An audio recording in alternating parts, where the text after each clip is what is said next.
And good morning, Savannah and the Low Country. It's the coach, Karl DeMasi, on the Karl DeMasi Sports Report every Saturday morning live from the center of the sports universe, from the center of the Christmas universe, from the center of wherever you want to be. And that's, of course, at Coach's Corner. I'm part of the Coach's Corner Sports Network. Been doing this for many a year, and many a year, at least 2.5 years. Been on the radio many a year, but got to keep it going. Got to keep it going because it's all sports, all the time, all food, all fun, all music since 1991 at Coach's Corner, and I'm glad I could be part of it. So once again, Saturday morning, glad you could join me, whether it's for 5 minutes, 10 minutes, 15 minutes, whatever it may be. I really appreciate you joining in and, checking out what I got to say. And it's a big weekend. Yesterday afternoon, Benedictine cadets, back-to-back, Georgia High School State Association Class 4A state football champs. 4 championships for the man himself, Danny Britt. 6 out of the last 12 years he's been to the final. I mean, just a great job by Danny Britt and the cadets, and I'll get that into a couple minutes. Special guest at 9:15, the golden voice of the Benedictine cadets. Right now, short notice, but he's going to come on, Kevin Thomas. He's seen every game the past 2 years that this team has played, the Benedictine Cadets. First, it was aired on ESPN Coastal. Now it's on the Superstation, WSEG 104.3. Him and Kevin Gokel did a great job. And like I said, just a great guy. And, I got to get him on at 9:15. 9:30, our Wetherington Chiropractic Clinic at a week from New Hampstead High School. First time ever. A Michael Finocchiaro Award. 42 years that award's been going strong, given to the best football player for the year from Savannah, Chatham County, and that's Pauly Seeley. All right, and then at 9:45, 9:50, we'll have the prognosticator, Stephen Elmo Weeks, coming on, wrapping up what he did last week with his college picks, talking about Georgia football, maybe a little golf too, because the local guy made news. All right, so what do you want me to tell you? All right, 1 yard to go. Just 1 yard to go, and Cedartown wins its first championship in 62 years. 1 yard to go, Benedictine becomes the first Georgia High School State Association team, boys team, to go back-to-back with state titles in any sport. And what does Benedictine do? It stops them 6 times. That's right, Cedartown 6 times. The last time, 3 seconds to go, 1 yard to go. Benedictine Cadets defense all year long did it. I'm going to get into that more with Kevin Thomas. I got some videos for him to break down with me. I'm excited about it. 9:15, don't miss it. Kevin Thomas will be here talking about it, and he'll give us his intake. And don't forget, you also can make comments right here. The man himself behind the scenes, he's at home being my producer, Lawrence Bennett. You got something to say about Benedictine football? Put it in the comment box. Let us know. But I appreciate Lawrence Bennett. Appreciate every show back there help me out. If I don't turn my mic on or something's wrong, the screen behind me goes off. Appreciate you, brother. Love you. And of course, Dennis Kessler, avid fan of the Karl DeMasi Sports Report. Every Saturday morning he's here. You have a great day too, Mr. Kessler. I appreciate you supporting me. And if anybody else wants to make a comment, just go right ahead. So let's get into a little bit of the news. I want to go through this quick because I got Kevin Thomas coming on at 9:15. All right. So don't forget the PrepSportsReport.com website has a ticker going across. I'm trying very hard to keep up with the basketball, a lot harder with basketball than football. Check it out, PrepSportsReport.com. There's a sports ticker on top. Check it out. Basketball scores I did last night. Boys that are ranked, of course, Johnson is still number 1 in 3A. Beach is number 3 in 3A. They're both off to a great start. Windsor Forest cracked the top 10 in AA. This is boys rankings. And Woodville Tompkins, Lenny Williams, and the Wolverines, they're in the single A Division I rankings. They're number 7. On the girls' side, South Effingham with Alexis Parker, Calvary great, standout great. They're holding at 10 in the girls' 6A. Woodville Tompkins, girls in the Class A D1 division, number 5 in Bryan County. Always a great program over there. They're ranked 9th. Scores from around the league, basketball, high school basketball league. Memorial Day School off to a great start. Thursday night, they beat First Baptist Christian Academy 75-48. The girls lost 51-30. Wayne County beat Windsor Forest girls on Thursday night, 41-20. And South Effingham boys beat Bluffton 53-51 on Thursday night. All right, last night, okay, New Hampstead beat St. Andrews 42-21. This is the girls' side of the court. Calvary 44, Liberty County 35. Habersham School beats Coastal Homeschool 42-20. These are the ladies again. Camden County beats Jenkins 50-32. Johnson beats Savannah Christian 67-36. Bryan County, like I told you, one of the best teams around, beat Meta 70-21. And Woodville Tompkins takes care of Savannah High 54-31. On the boys' side, St. Andrews 21 straight. Mel Abrams and the Lions. They beat Riverside Military 54-26 last night. Boys again. Liberty County beats Calvary Day School 54-48. Johnson beats Savannah Christian 90-50. Bryan County beats Metter 70-39. Coastal Homeschool beats the Habersham School 56-53. Effingham County beats Southeast Bullock 53-30. And Woodville beats Savannah High 69-42. I will put this all on the Prep Sports website. There's a bunch of games going on today. I'll put that schedule up there too. Check it out. Don't have enough time to go through it. Okay, step 2, college. Okay, 3 steps in the door. That was high school. We're going to talk about Benedictine Championship in about 8 minutes with Kevin Thomas, the voice of Benedictine Cadet football, with his cohort, Christian Gokel. Great insight from Christian doing the color. All right. Matter of fact, I'm going to take a TV timeout here so I make sure I get Kevin Thomas. I just got to send him this.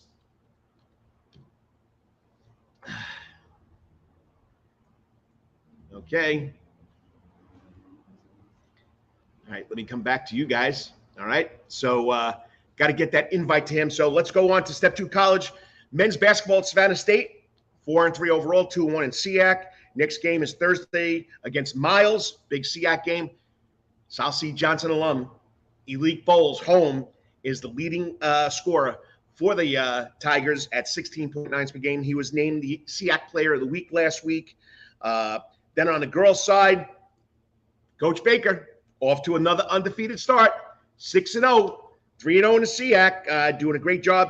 They play today at American University at 6 o'clock. So like I said, SEAC Players of the Week for the Tigers. Savannah State guards Nyla Allen and Elite Bowles were named to the SEAC Players of the Week for women's and men's basketball, according to a press release that was released on Tuesday.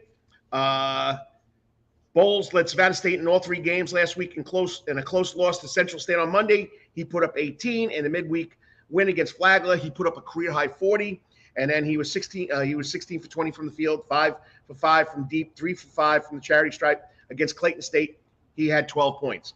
Allen is a starting guard. She went 8 for 11 from the floor, recorded 8 assists and 3 steals in Saturday's non-conference win over Allen University. SCAD, bowling. That's right, they bowl at SCAD. All right, NAIA bowling. Men and women's teams are ranked in NAIA. Women are number 1, men are number 3. They both have won 30 matches already. Unbelievable. Bowling at SCAD. Not much going on because it's going to be Christmas break or winter break. So don't have a schedule for you. I think they'll be swimming Tuesday in Florida. I think that's that last match before they go on vacation over there at Savannah College on design.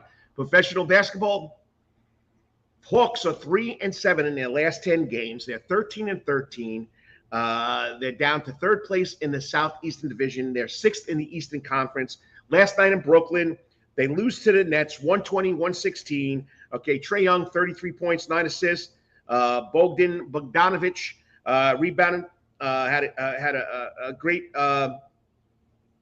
game against them also with 31, but not enough to beat the New Jersey Nets or the New York Nets, whatever you want to call them, New York Nets. They play home tomorrow against the Bulls at 6:30. Football Falcons are off. Once again, they lose another one closely to the Steelers last week. Pathetic. 2nd and goal, and you throw the ball. You're running the ball all over the place all game long. Falcons, pathetic. Okay, even though they're still in a chance for a playoff spot. Got to give this a big shout out though. We're going to see Mr. Ritter get a chance to start against the Saints. Marcus Mariota, you're benched. Let's go with the rookie, see what he can do. Pro golf, Brian Harmon. Okay, he's at the QBE shootout in Florida, and it's a team event. He's playing with Sepp Straka, another Bulldog.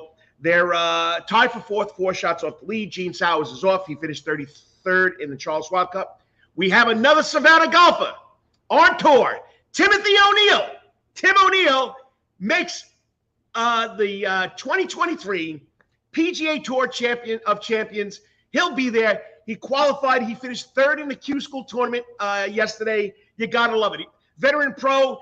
He's been bouncing back for a long time, but now he's guaranteed every tournament to play in. Tim O'Neill, Savannah, Georgia, Johnson High School, Jacksonville State. I got to talk to Stephen Weeks about this because Stephen Weeks is also the golf guru. All right. So he finished tied for third. So he shot 13 under. The last 2 days he shot 65. Great job, Tim O'Neill. Savannah Ghost Pirates beat the Florida Everblades the night before 8-2. They come back last night and lose 6-2. Okay. They're 9-7. They're sixth in the South Division. Tomorrow they're at home, Enmark Arena. They take on the Atlanta Gladiators. Okay, that's the news I got up to this point. I forgot. Savannah Bananas. Okay, the Savannah Bananas. Okay, I got my back-to-back championship T-shirt on, but it's a little chilly out here so far this morning. Added more games to their magical tour. Check it out. Go to SavannahBananas.com. They added more games to their tour. They'll be here in Savannah, but they're going to be all over the United States. Jesse Cole's doing a great job. I tried getting Jesse to come on today, but, family comes first on Saturdays. The man's a family man. He has to take out the kids and do something with the kids. But anyway, I appreciate what the Savannah Bananas have done for Savannah, Georgia, putting Savannah, Georgia back on the map with the historic Grayson Stadium. They'll be all over the country. I'll be back in 3 minutes with the man himself, the golden voice of the Benedictine football radio broadcast, Kevin Thomas. We're going to break down the championship game. You're listening to the Karl DeMasi Sports Report or watching the Karl DeMasi Sports Report on the Coach's Corner Sports Network. I'll be back in 3 minutes. All the time. That's Coach's Corner in Thunderbolt, Georgia, because Coach's Corner has been voted the best in Savannah for over 20 years running. It's no wonder why. There's always sports, live music in the sound garden, and delicious and abundance of pub food. No matter what the season, there's always a reason to check out Coach's Corner. Pick your favorite sport, pick your favorite team, and pick your favorite TV because Coach's is your place to be. Coach's Corner has been Savannah strong since 1991 and is always open for dine-in service for lunch and dinner. Remember, Coach's Corner still has takeout service. Join John Henderson and the crew for the best burgers, wings, and now pizza too. You can place your order by calling Coach's Corner at 912-352-2933. That's right, remember that number, 912-352-2933. So make your next pit stop at Coach's Corner. And as always, make it a night to remember at Coach's. At Calvary Day School, we want our students to be fully equipped and on the cutting edge of academics, making a difference in our world. Your child will grow academically, physically, socially, and spiritually. At Calvary, it is so good to say we are one school with one mission and one vision: faith, academics, excellence, and building champions through Christ. Calvary Day School, we consider it a privilege to meet with your family personally. Call Philip Lee, Director of Admissions, at 351-2299. That's 351-2299. For over half a century, when it comes to uniforms, sporting goods, or trophies, Thompson's got you covered. From cleats to caps and the best prices on the biggest brands, Under Armour, Adidas, and more. From baseball to soccer, volleyball to softball, and yes, football too. Every season starts at Thompson Sports Shop. From cutting and equipped at Thompson Sports Shop's new location, 6606 Abercorn Street, Suite 102 in Savannah. Open Monday through Friday from 10 a.m. to 4 p.m. and seasonal on Saturdays. At locally owned Thompson Sporting Goods and Trophies, come see where everyone is a winner. You still want some real New York Italian food? Bada bing, bada boom. Rocky's New York Deli and Italian Catering is open at 7630 Skidaway Road, Tuesday through Saturday from 7 a.m. to 3 p.m., serving breakfast and lunch right here in Savannah, Georgia. Rocky's New York Deli and Italian Catering has been serving the public for over 3 years. Now, if you want Rocky's New York Deli and Italian Catering goods delivered to your door, go online to SavannahTakeout.com or DoorDash.com, or just pick up the phone and call 912-354-2914. That's right, 912-354-2914. Kabish, and remember, we ain't New York style. We are New York at Rocky's New York Deli and Italian. Wetherington Chiropractic Clinic. Your back hurts, another body part hurts all the time. It makes you mad. The pain drives you crazy. You just want to pick something up and throw it across the room, if you can. At the Wetherington Chiropractic Clinic, you get complete chiropractic care and pain relief to help you move better, have a less painful life, and of course, achieve a healthier lifestyle. The Wetherington Chiropractic Clinic is now located at 2 locations in Savannah, Georgia, at 329 Eisenhower Drive and in Pooler at 114 Canal Street, Suite 603. So visit Dr. Bart Wetherington at the Wetherington Chiropractic Clinic for all your chiropractic needs.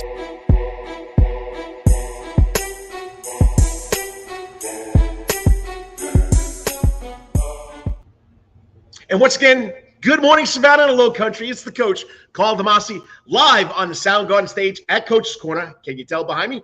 And it's always a lot of fun here, being here every Saturday morning, talking local sports, talking about what's going on. And I saved this. I was praying this man would get on. I know he's a father too. So, I mean, it's raining here in Savannah. I don't know what's doing up in Effingham. He's supposed to go to a Little League baseball game. 2 young sons that are baseball fanatics like him. I don't know how Amy deals with that, but you gotta love it. A lady living with 3 guys that go crazy about sports. But we're talking to the golden voice of Benedictine football radio broadcast from Superstations SEG 104.3, and that's of course good friend of mine, Kevin Thomas. What's up, Kevin? Hey, Coach. Having problems hearing you here, but hope you're doing good this morning. Can you hear me now? I cannot.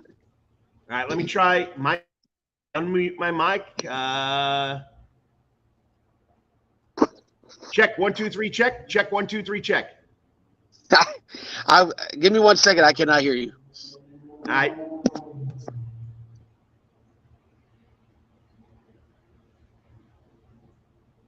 Let me know when you want to give it a shot.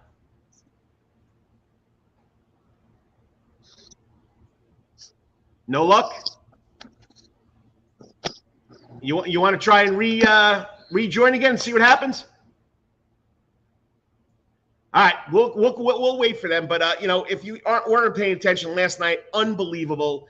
Benedictine wins their 2nd state title, back-to-back, 4th in the Danny Britt era. You got to say the man's probably one of the best coaches ever to coach football here in Savannah, Georgia. Mark Stroud, Donald Chumley, Vic Mel, you name them, you name it all. They've all done a good.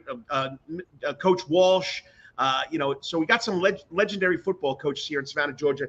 Danny Brett has done a great job. He's trying to connect back in. Let's see what's happening. Just give him a couple minutes. But if you didn't know, Benedictine played yesterday afternoon, 3:30 at Center Park Stadium up there in the ATL, home of the Georgia State Panthers. And, it was, no more dome. I think they might be going back to the dome. But it was cloudy. It was raining. And they come home with a 14-13 victory. They were up 14-0 in the 3rd quarter. Cedartown, who's been ranked number 1, came back. Okay, let's see what happens now. He's trying to hook in here. How about now, Coach? How about now, Kevin? No luck, Kevin?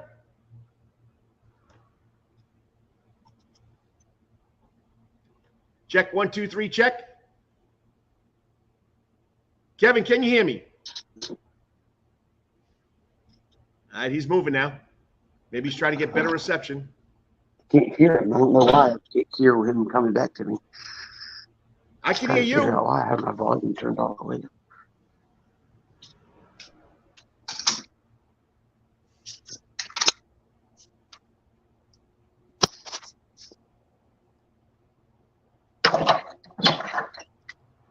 Check 1 2 3 check.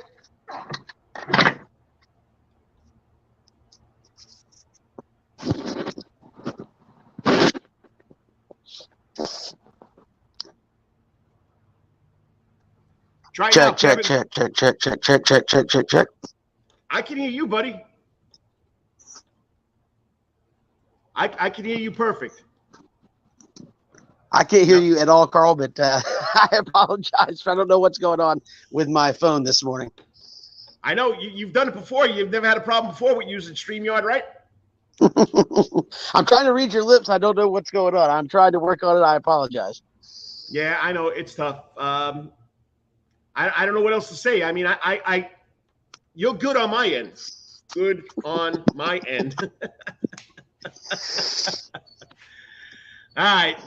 I don't know what's going on with his phone. Like you said, it's not working out. How about now? I can hear you perfect now. Can you hear me?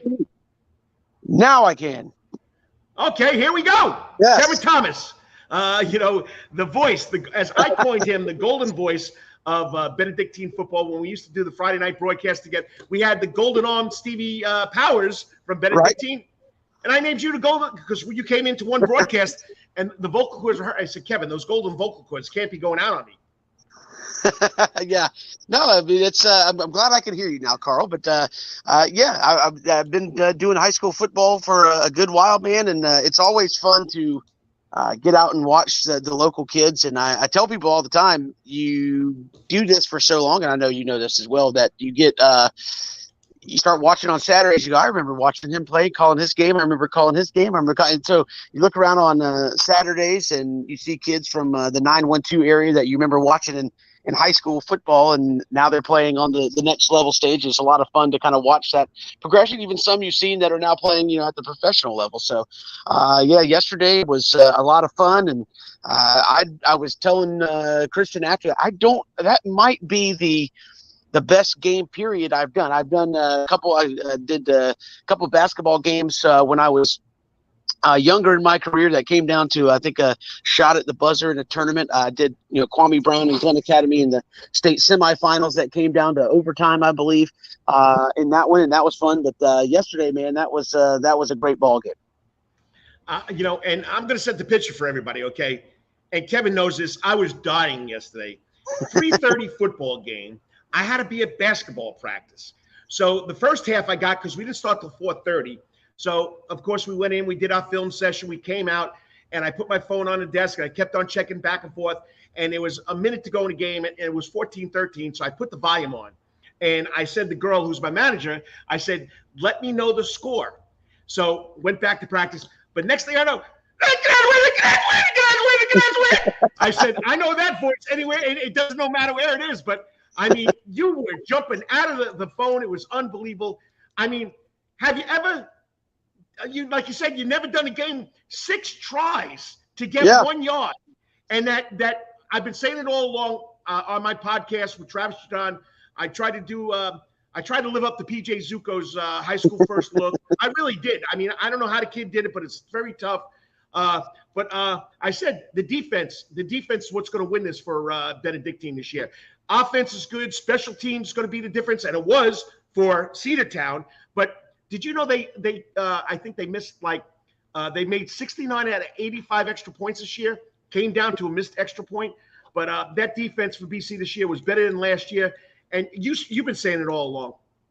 I did. I thought that was one of the things where you got used to Holden Gerner, and this is not meant in any way to slight what Luke Kromenhoek did. Luke's a great quarterback, and I think his development as the season went on was noticeable, and he kept BC out of maybe some bad turnovers and some things like that with his play. But I thought the defense, and again, you had some great players on defense last year, but you saw guys really continue to step forward and play. I thought this was one of the better defenses I've seen Benedictine have, and they've had some good ones over the course of their time, especially with Danny Britt. But I thought this one this year was better. I said it pregame. I thought the defense was way better as a collective than last year. And again, 4 cracks from the 1 yard line for your season, and you don't break. I mean, that is amazing stuff. I mean, again, Carl, you've coached football for a long time in your career.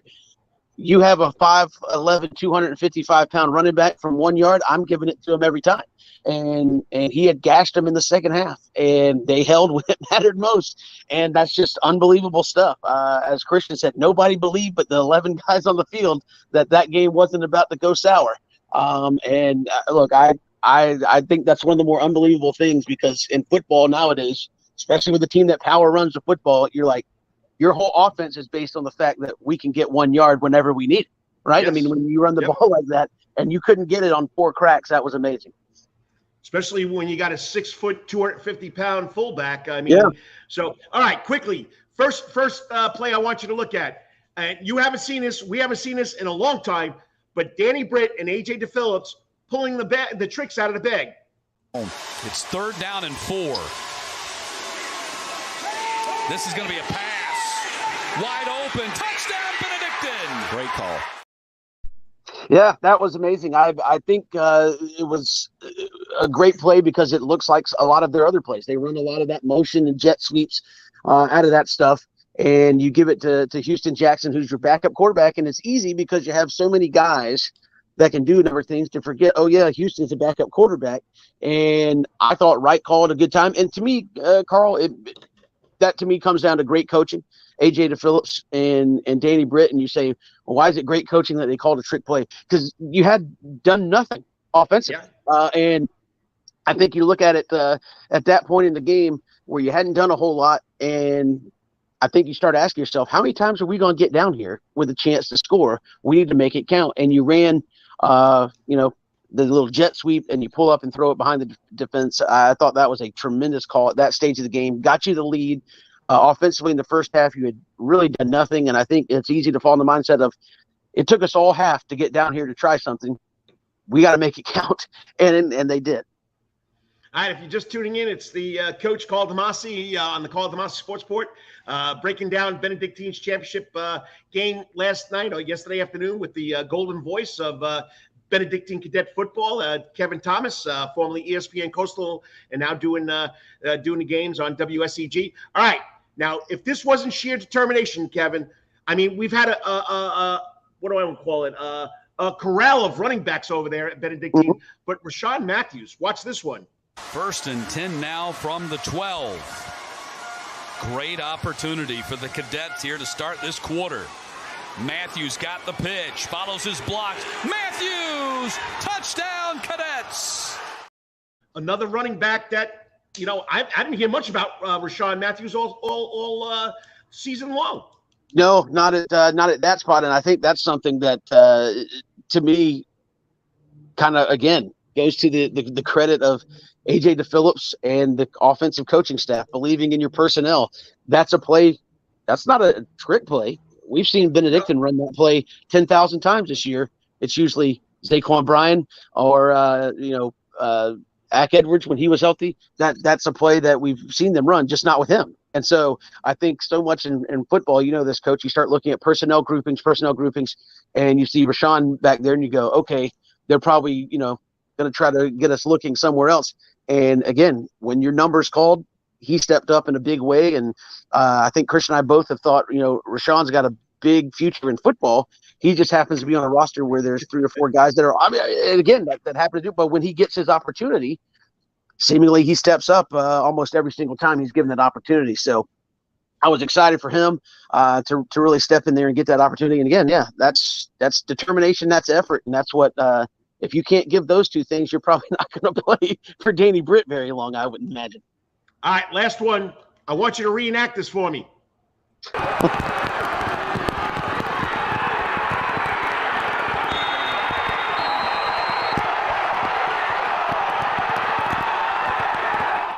And of course, I got to thank Andrew Goldstein from WSC for that right there on the spot goal line stand. That's the last play of the game. Yeah, and Carl, I'll just for some, I guess, fun perspective on that. So that happened right in the end zone. Christian and I's booth was on the far end of the stadium. Oh, we were in the other end zone. So to actually make that call, I looked up. They had it on the Jumbotron, and that's how I made the final call because they were zoomed in from up top on the play on the Jumbotron. So that's actually how I called it.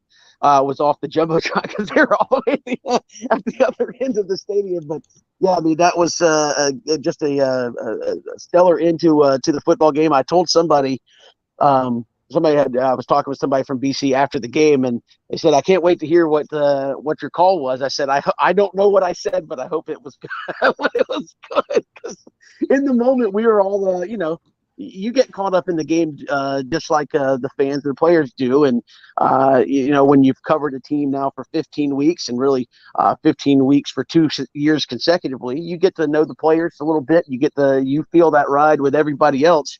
Not that we're down there making any plays, but you get down there and it's like, hey, we've lived and died with this team all year long. And now they need a stop from 6 inches to try to win a state championship. And it's just an amazing finish, man. And I don't know if I'll ever get to call a game like that again, but man, what a special game that was. Well, I'm telling you right now, buddy, we did 5 or 6 years together, and I got it down pat. They stopped them! They stopped them! Cadets win! Cadets win! They stopped them! They stopped them! I'm telling you right now, I know you, and I know how excited you get, and it was one of the best. And when, I've 40, 35, 30, 30, 30. I mean, I got you down pat, buddy, but I love listening to you. You do a great job. You paint the picture so well, and people don't realize that. It's a lot tougher on the radio than it is on TV because you got to paint that picture. You do it every game for the Cadets. You've done it for the last 8, 9 years, however long we used to do the high school game of the week. But great job. So now you got another ring, another bling on that finger. That's right. I'm trying to become Tom Brady at the broadcast booth, I guess. I got you. At the end of the day, but no, man, it was a lot of fun to do that, and I was excited to be along for the ride. And you look at this team coming back, Coach, and I know they're going to miss a couple of guys, but a core of that defense is coming back, and the quarterback's coming back. Offensive line, they'll have to figure it out, but they seemingly do every single year, and they're going to have playmakers. So I'm not calling it, but I would imagine preseason they should be top 2 in 4A when it comes back next year. Kevin, I appreciate you finding the time. Sorry that your baseball got rained out, but like I said, we'll keep in touch. If I don't talk to you before that, have a good holiday. And as they say, always there on See Right Drive, yep. Go Cadets. That's right. Not rained out, just delayed, Coach. So we're going to be out there. We're going to be out there in the cold watching the youngster play baseball. So always a fun time getting out there watching the kids do what they love to do. But, Karl, appreciate you having me on as always, man. We'll talk to you soon. Gotcha. Great job, buddy. I mean, just in the middle of practice, I knew the Cadets won the state championship. Okay, so once again, Benedictine, state champion, 14-13, back-to-back. Danny Brick doing a great job. Hopefully next week I can get him on because I know everybody's going to want to talk to him. But let me do this quick. This young man's been waiting. He had a phenomenal football season this year. As voted by the coaches and the media, okay, he was chosen as the 42nd Michael Finocchiaro Outstanding Football Player in the county of Chatham. And that's, of course, Pauly Seeley from New Hampstead. Pauly, we'll be back in 3 minutes talking to you about how your season went and what you're going to do down there at Wofford. You're watching the Karl DeMasi Sports Report live on the Coach's Corner Sports Network. Be back in 3 minutes. Got to thank my sponsors. All the time. That's Coach's Corner in Thunderbolt, Georgia. Because Coach's Corner has been voted the best in Savannah for over 20 years running. It's no wonder why. There's always sports, live music in the sound garden, and delicious and abundance of pub food. No matter what the season, there's always a reason to check out Coach's Corner. Pick your favorite sport, pick your favorite team, and pick your favorite TV because Coach's is your place to be. Coach's Corner has been Savannah strong since 1991 and is always open for dining service for lunch and dinner. Remember, Coach's Corner still has takeout service. Join John Henderson and the crew for the best burgers, wings, and now pizza too. You can place your order by calling Coach's Corner at 912-352-2933. That's right, remember that number, 912-352-2933. So make your next pit stop at Coach's Corner. And as always, make it a night to remember at Coach's. At Calvary Day School, we want our students to be fully equipped and on the cutting edge of academics, making a difference in our world. Your child will grow academically, physically, socially, and spiritually. At Calvary, it is so good to say we are one school with one mission and one vision. Faith, academics, excellence, and building champions through Christ. Calvary Day School, we consider it a privilege to meet with your family personally. Call Philip Lee, Director of Admissions at 351-2299. That's 351-2299. For over half a century, when it comes to uniforms, sporting goods, or trophies, Thompson's got you covered. From cleats to caps and best prices on the biggest brands, Under Armour, Adidas, and more. From baseball to soccer, volleyball to softball, and yes, football too. Every season starts at Thompson Sports Shop. Come get equipped at Thompson Sports Shop's new location, 6606 Abercorn Street, Suite 102 in Savannah. Open Monday through Friday from 10 a.m. to 4 p.m. and seasonal on Saturdays.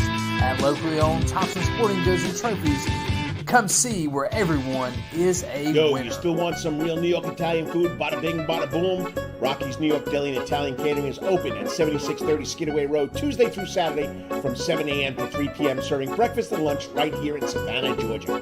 Rocky's New York Deli and Italian Catering has been serving the public for over 3 years. Now, if you want Rocky's New York Deli and Italian Catering goods delivered to your door, online to SavannahTakeout.com or DoorDash.com, or just pick up the phone and call 912-354-2914. That's right, 912-354-2914. Kabish, and remember, we ain't New York style. We are New York at Rocky's New York Deli and Italian. Wetherington Chiropractic Clinic. Your back hurts, a nub body part hurts all the time. It makes you mad. The pain drives you crazy. You just want to pick something up and throw it across the room. If you can, at the Wetherington Chiropractic Clinic, you get complete chiropractic care and pain relief to help you move better, have a less painful life, and of course, achieve a healthier lifestyle.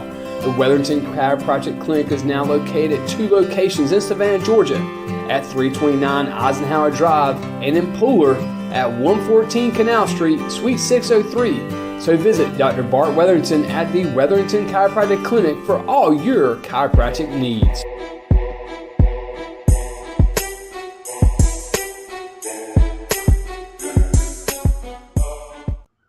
And welcome back to the Karl DeMasi Sports Report live right here at Coach's Corner on the Soundgarden stage. No matter what degrees, 100 degrees, 40 degrees, I'm outside enjoying it, okay? And if you come out here to the Soundgarden, I mean, Christmas all over the place, Christmas trees, blow up snowman, Santa Claus carrying presents. It's just great to be outside here on the Soundgarden stage. And it's always great to talk to you about local sports. Remember, Coach's Corner, all sports, all music, all fun, all food, all the time since 1991, and I'm glad to be part of it. The Coach's Corner has 5 shows. I'll get to those in a couple of minutes, but my next guest has been waiting patiently. I mean, what a season this young man has. What a career he's had at New Hampstead High School. He came on as a sophomore, and I said, I don't know who this kid Pauly Sealy is. When he started playing as a sophomore, and last year as a junior, he came on strong. We got to know him, and now this year, his senior year, I mean, he led Phoenix to the playoffs, the New Hampstead High School Phoenix to the playoffs. They were number 4 seed. They gave Troup County a run for their money, who lost to BC last week. I think he threw for off the top of my head over 2,500 yards, almost 30 touchdowns. I think 30 touchdowns and only 9 interceptions. He completed almost 67% of his passes. I mean, every week you heard something about Pauly Sealy from New Hampstead High School. He's the first recipient from New Hampstead High School to win the Michael Finocchiaro Outstanding Football Award, given to the outstanding football player in Chatham County since 1976. Mr. Finocchiaro designed this award after the Heisman Award. He said he wanted to do something special for the football players here in Savannah, Georgia, and it's just grown. And what makes this so special is, okay, I'm the committee chair. I don't vote. I don't want to vote, okay? But all the head coaches from all the private and public schools in Chatham County and the 5 media sources vote on this award, and it goes to the player who had the outstanding season. This year's 42nd Michael Finocchiaro Award winner is Pauly Sealy from New Hampstead High School, and he's joining us on the Coach's Corner hot seat. What's going on, Pauly? Hey, how are you? Hey, it's Saturday morning, a little chilly out here, but I'm talking local sports. I mean, you saw how excited I got talking to Kevin Thomas about Benedictine. Hey, and you had to live playing them for the last 3 years too. So, but anyway, congratulations, outstanding season, outstanding career at New Hampstead High School. And, as the coaches and the media felt, you deserve this award this year for your outstanding play. Congratulations. Thank you. Thank you for having me on. Well, it's not the first time I had you on, right? No, I think last year at some time. Yeah, we did. I got to thank Dennis Knight for the picture. I couldn't find a most updated picture, so that was the picture that Dennis Knight used for the Michael Finocchiaro Awards story. But so how does it feel being voted by the coaches and the media as the best football player this year in Chatham County? I feel really honored. I mean, being the first person to win it from New Hampstead, I'm happy to win it for the program, for the school, and I think it's getting the program in another direction, another step forward, and I'm really blessed to win it. Well, there was some good competition, a lot of good nominees that got some votes, and I'm glad that the committee picked you because you have had a great season this year, even though first round of playoffs, but great job over there at New Hampstead High School. But, when did this all start? When did you say football is going to be my sport? I've had a football in my hands ever since I could remember, but I started playing around 3rd grade, I think, is when tackle started. But I can remember my dad putting a football in my hands ever since I can remember. Well, tell us about your dad, because he was a football player too, wasn't he? Yeah, he played college football at Bowling Green up in Ohio. he ran track and played football. He's a quarterback and a special teams player. All right. Well, it runs in the blood, I guess. Mom, is she athletic? Oh yeah, my mom's actually in the Hall of Fame at Bowling Green for track. Mm-hmm. Let's keep that athleticism in the family. Any brothers? Any sisters? Yeah, I have 2 older sisters that both played college basketball. You playing any basketball, or you just said the heck with it? I played my sophomore year, and then junior year I couldn't because I unfortunately broke my hand. But this year I want to, but I'm graduating early, so I won't be able to. So, all right. So there was one of those questions. What other sports do you play? I know as a sophomore, I got to coach against you on the basketball court. So you're going early. We'll talk about Wofford in a couple of minutes. So tell us about your experience at New Hampstead for the last 3 years, because you moved down from Michigan, didn't you? Yes, sir. So tell us about the experience. Yeah, it was a great experience. So when COVID hit, I moved down, and I wanted a better opportunity to play some bigger football and to learn some more. And it's just it was the best thing I ever did. I mean, moving down here, being with Coach Hockman, being around the program, being around better players, it just elevated my play, and I became a better leader, a better player on and off the field. And yeah, it was just great. I wouldn't be where I am right now without it. Now, you just said coming down here playing bigger football. Is there a big difference between Michigan football and the South football? Yeah, nothing gets better than the South. I mean, Alabama, Georgia, Texas, Florida, nothing gets better than down here. No ties to the Michigan Wolverines? No, football is pretty good up there, but it's nothing like down here. So, all right. So, I go to Coach Hockman, or I go to your dad. What would they tell me your greatest strength is as a football player? I think my couple greatest strengths, which I think is most important for quarterback, is mental. I love to learn every day, and that's something that was great with Coach Hockman and my dad. Is just we could sit there for hours and just be on the chalkboard and watching film and keep learning. And I think I grew as a leader, and I think that's one of the most important things for a quarterback is because you got to have the guys behind you. If you ain't got the guys rally behind you, you ain't gonna be able to do much. All right, so we're talking about you being a leader. Give us a situation where you overcame adversity on the football field with your team.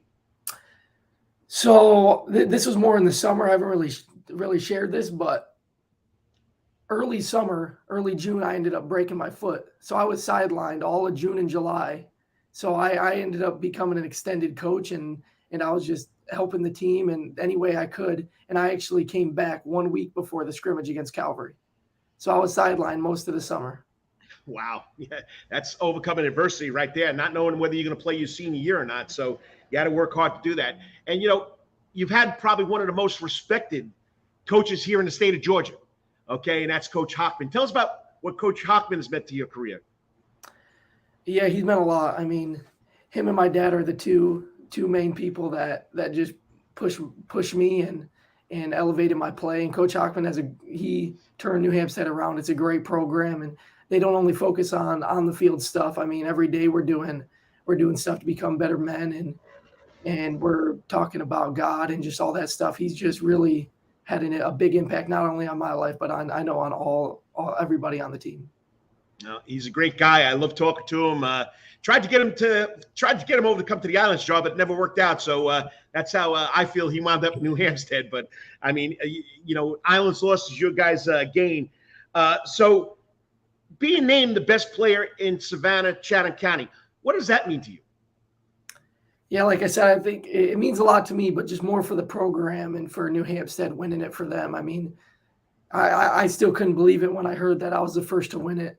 I remember when I moved down here, talking with Coach Hockman, telling me about the award, and he was saying that this is a good goal for you. And I mean, I always worked and I always had it in the back of my mind, but I didn't expect it. And I'm really blessed and I'm excited. Well, you deserve it. Congratulations. Unbelievable season. What was it? 2,500 yards, 29 touchdowns. How many touchdowns do you have for your career? Oh, I don't even know. A lot. A lot. I have to add up some math for that one. And you had some great players you played with. So give a shout out to some of those players that you really meant a lot to you. Yeah, we had a small senior class, but we were tight together. Elijah Lacey, Zion Griffin, John Dre Kenzie, we all had a good bond together, and we were working hard for each other, and we played hard for each other. And then a young guy that came over from Calvary, Malachi Lund, and nobody expected him to have the year that he had, but he he was great this year, and he's going to be even better next year. And if you're just talking in, I'm talking to the 42nd Michael Finocchiaro Award winner, Pauly Seeley from New Hampstead High School, the first Phoenix football player ever to win it. So, your father played college football. Your mother was a track star. Your sisters played college basketball. Coach Hockman. You have a role model you look up to? Is there anybody specifically that you want to look up to, that you've looked up to, that has driven you to be the player you are? Yeah, it's definitely my parents. I mean, pushing me on and off the field, in the classroom, everything. They've always been there and pushed me to be the best I could be. All right, so we got you and your two sisters. Who's the best athlete? Oh, definitely me. I mean, they like to say back in their day that they were better, but it's not even close. You could beat them on the court? Oh, of course. Always. Always. All right. So as you said earlier, you're leaving early, you're graduating early, you're going to go to Wofford early. Why Wofford? I mean, what drew you to go into that small school that plays bigger than they actually are? Yeah, so it's a great school. They have great academics, but I think the biggest thing that got me to go there was Coach Watson. I mean, he's a great football coach, a great guy, and just he's a player's coach, and he really sold me on the program, sold me on him, and I'm just excited to get there and get working with him. Nice. Yeah, you're going to have a good time down there. One of the girls that played basketball at Island, she's on their soccer team down there now. She got the Division I scholarship. She loves it there. She says it's a great school. Not big enrollment, but they really love their sports at Wofford, okay? All right, let's go to the other side. You as the football player, any pregame rituals? Yeah, I think one that I'm not going to be able to do anymore that I'm going to miss is always warming up pregame with my dad, always throwing on the field, warming up with him. Nice. Any foods, any music? Listen to a little music. Normally I just listen to whatever they had on the big speaker in the locker room. We always had guys playing different music in the locker room. I didn't really eat much before games. I tried to eat as much as I could. I was always had some butterflies, and it was hard to eat. All right. Any superstitions, like put your left sock on first, put your right sock on first, wear your uniform a certain way? I had all my socks and my wristbands all labeled for right arm and left arm, right foot, left foot. I always had them labeled.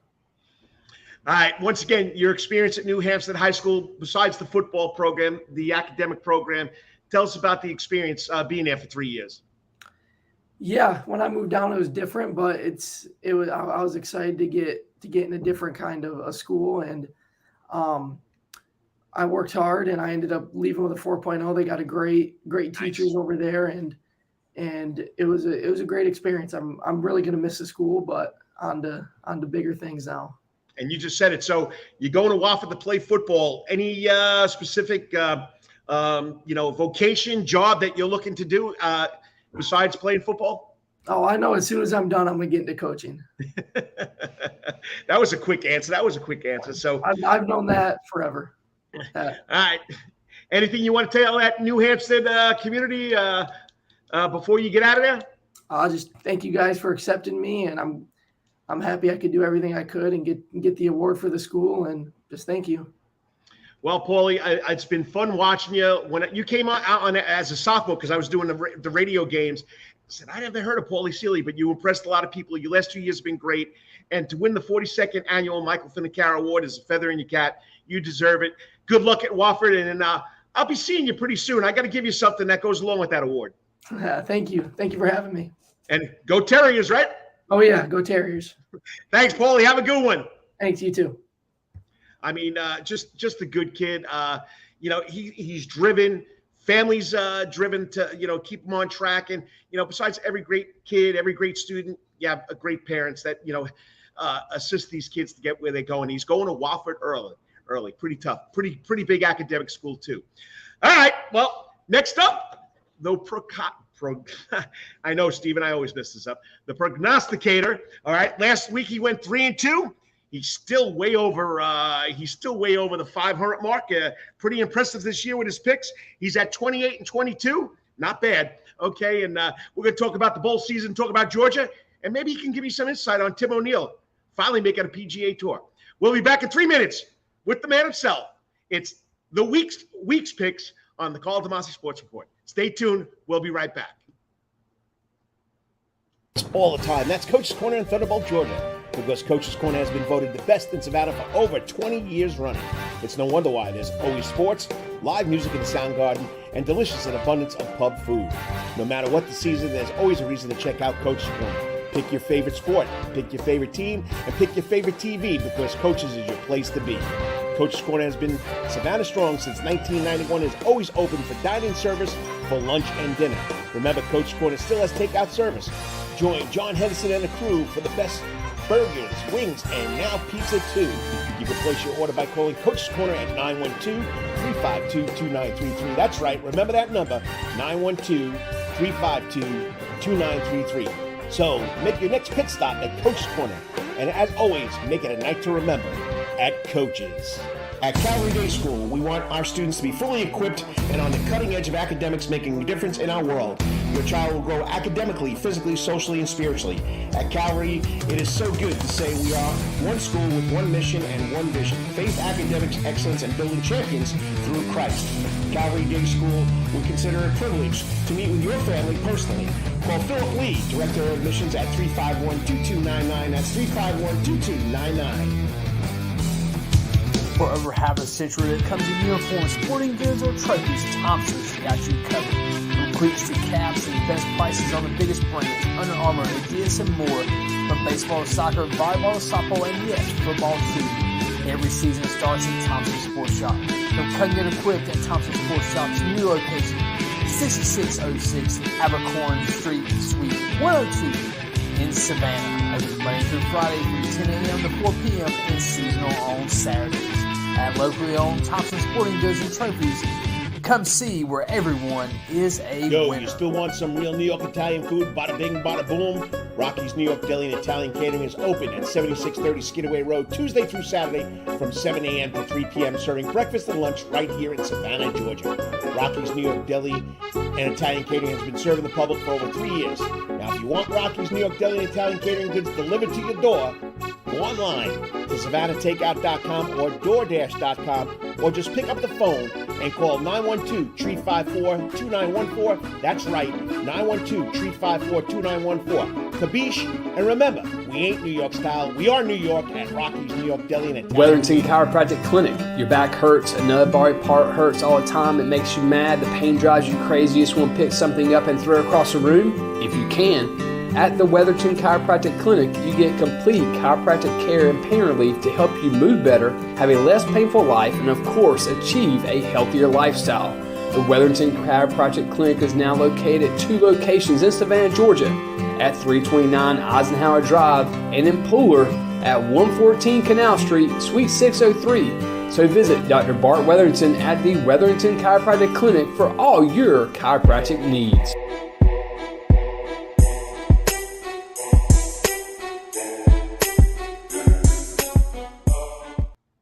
And welcome back to the Karl DeMasi Sports Report right here on the Soundgarden stage at Coach's Corner every Saturday morning.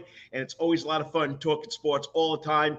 And this has been a weekly thing we've been doing when I've been able to do it. And when he doesn't have family things to do, kids going golfing, kids playing soccer, you name it, he's doing. He's running all over the place. But we've been picking, he's been picking college games all season long. He's 28-22, and he does a great job. And it's always fun talking to Stephen Elmo Weeks. Believe it or not, the man's big into sports. Wrote a daily article, weekly article for the Savannah Morning News, was a news reporter. Now he's the man behind Sabre Solutions. Hey, marketing and web design. This man has done a great job. Just check out the Prep Sports Report, and he'll help you with that too. But he's doing it every week, having a lot of fun. Joining me on the Coach's Corner hot seat is the man himself, Stephen Elmo Weeks. What's up, Stephen? Hey, man. How are you? Hey, Saturday morning, sitting here on the Soundgarden stage, a little chilly, but talking sports, it's a lot of fun. How about you? I am getting ready to coach basketball from 1:30 until 6 o'clock. Wow. Yeah, I'm going to coach. I'll coach my 6-year-olds team at the Jenkins Athletic Club, where Billy Covington, those guys do a great job, and then we'll go straight from there to coaching my other son's team at Blessed Sacrament School from 3 to 6. We're getting ready for our first game on Monday. So today's going to be in the gym, which is good. It looks like it's kind of gross outside, so today's a good day to spend in the gym. I'll be there too. I got a game at 3:30 against good old Savannah High. So I'll be in the gym all day too. There So you go. let's kick this off. Of course, you know me. I'm a fanatic. I surf the internet, and I went to the PGA page to look up for Brian Harmon and good old Gene Sowers. And what do I find? Tim O'Neill has qualified for the Champions Tour. That's pretty special. Tim went through PGA Tour Champions qualifying. He finished, I think he finished third in the top 4 get in, or top 5 get in. Top 5. Played some great golf. There was a great interview with him on Twitter. It's hard to find them on Twitter. It's like PGA Tour Champions something, but it was a great interview with him where he talked about his life, and he talked about some of the times before where he didn't quite make it through tour school. But I think he deserves to be there. He's one of the best 50-year-old, 50 and over golfers in the United States, in the world. That's for sure. He stayed in great form. He's in great physical condition. He still hits it a ton. I'm expecting Tim to do really, really, really well. I think he's the kind of guy who could blossom on the Champions Tour. The courses are shorter. Tim's used to playing longer courses. He's still been playing actively on tours, mini tours with younger players. So he's used to 7,500 yards, 7,300 yards, and he'll get to play 6,800 yards, which is, if you don't play golf, that doesn't make any sense to you. But if you do, it makes a lot of sense. He'll be able to reach most par 5s in 2. He'll hit wedges, or he'll hit short irons into par 4s, and on the weeks that he putts well, I think he's going to have a chance to win. And also he'll get a lot of recognition, which is well deserved. His story will be told a lot, and not for nothing, he's probably going to make a ton of money because there's no cuts on the PGA Tour Champions, and I think he's going to finish, really well. And it's a great achievement for Tim. And if you don't know Tim, he is one of the nicest people that I've ever met in sports, out of sports. He's a true testament to you have to love what you do. There's a lot of chances for Tim to have given up. He's gone through a lot of hardship. I know on a personal level he's struggled with some things that continuing to play, but he is he's got a lot of character, and he's got a lot of person. What do you want to call it? A lot of strength. He's just a strong man, and he's a good person to represent Savannah. Certainly, I mean he's a representative of Savannah in so many ways. He went to Savannah Public School, went to Johnson High School, Jackson State. He's played on the APGA, which is mostly for minority golfers. He played in Latin America. He won the Latin American Tour, PGA Tour Latin American Tour.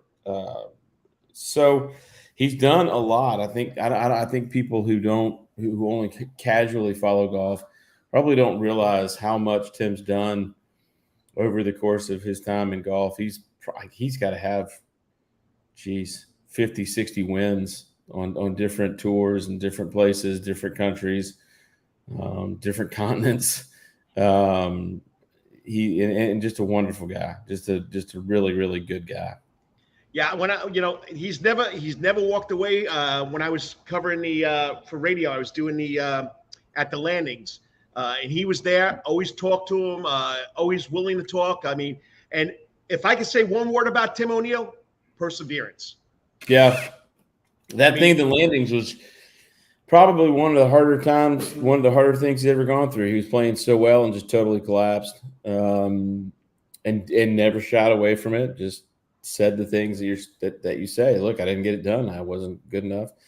I am old enough to have been paired with Tim O'Neill in the Savannah City Championship. Nice. Back in we're the same age. I was paired with him in 1989 or 90, I guess. And I had a pretty good little day. I think I shot 77 or 76, and I was pretty proud of it. And only got beat by 12 strokes. So he was so good. He was just so good.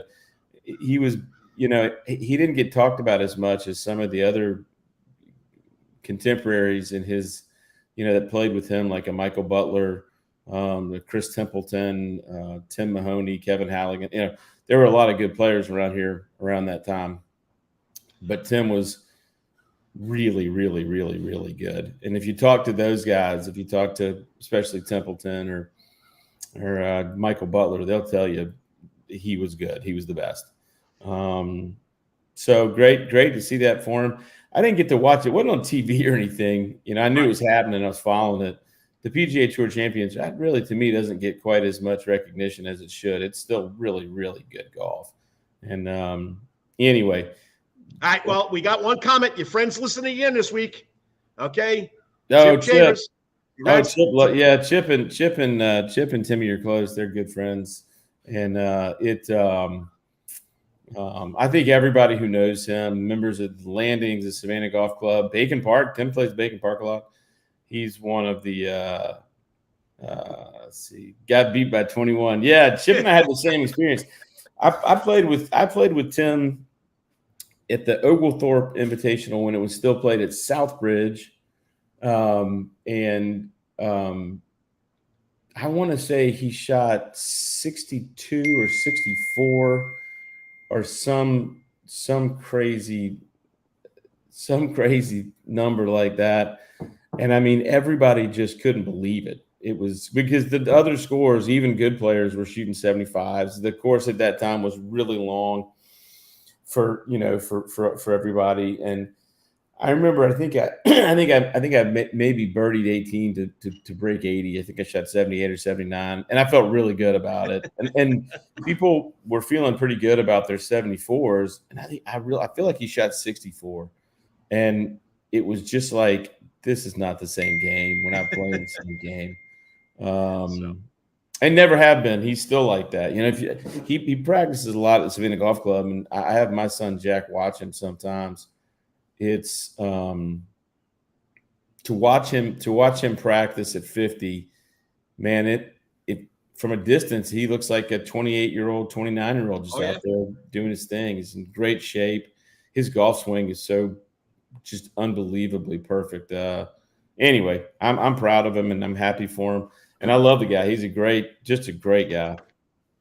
Okay, quickly. If you're just tuning in or listening, Karl DeMasi Sports Report here with the college prognosticator. Every once in a while, I get it right. Stephen Elmo Weeks. Quickly, Georgia. You think Heisman? Stetson Bennett has a chance tonight? Probably not. I'm fine with him being there. A lot of people were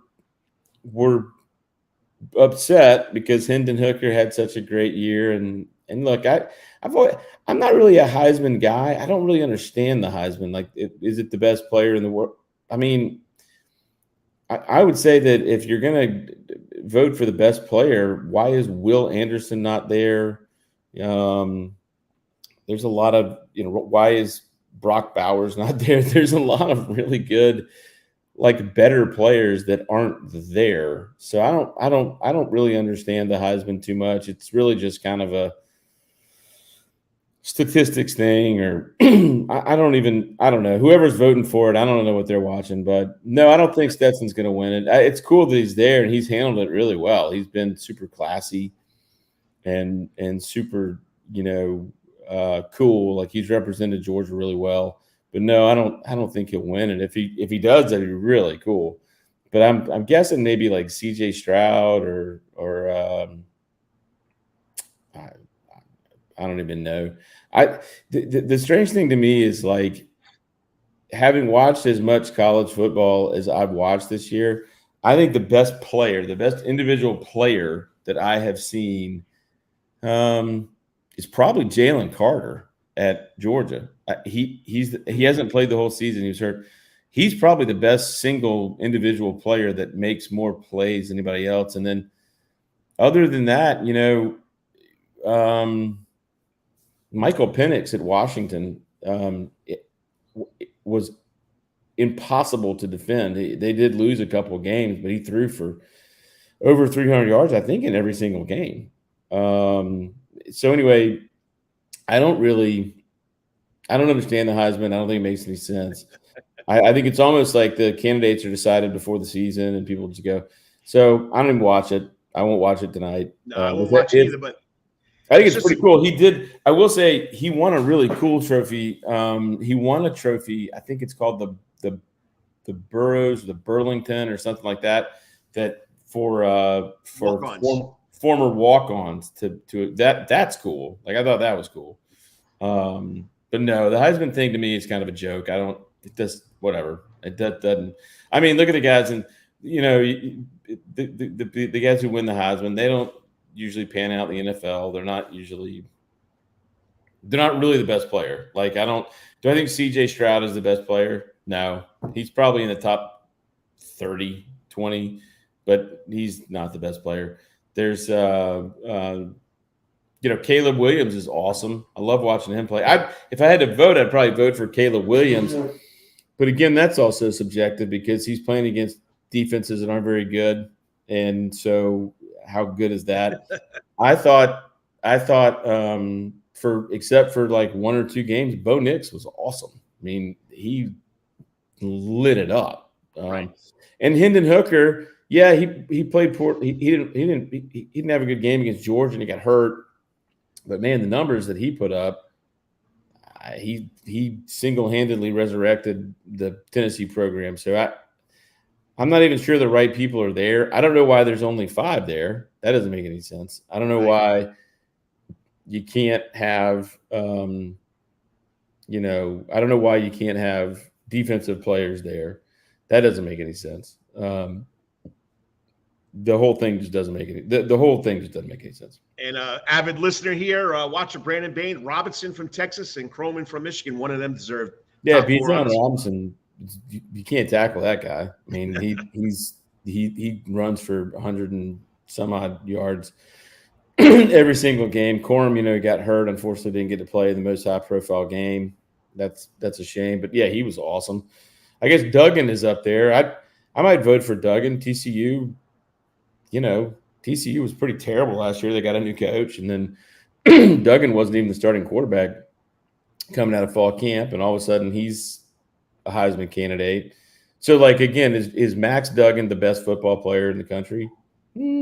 Probably not. I mean, he had a great year. TCU was awesome, and they were fun, and they got to their Big 12 championship and did that stuff.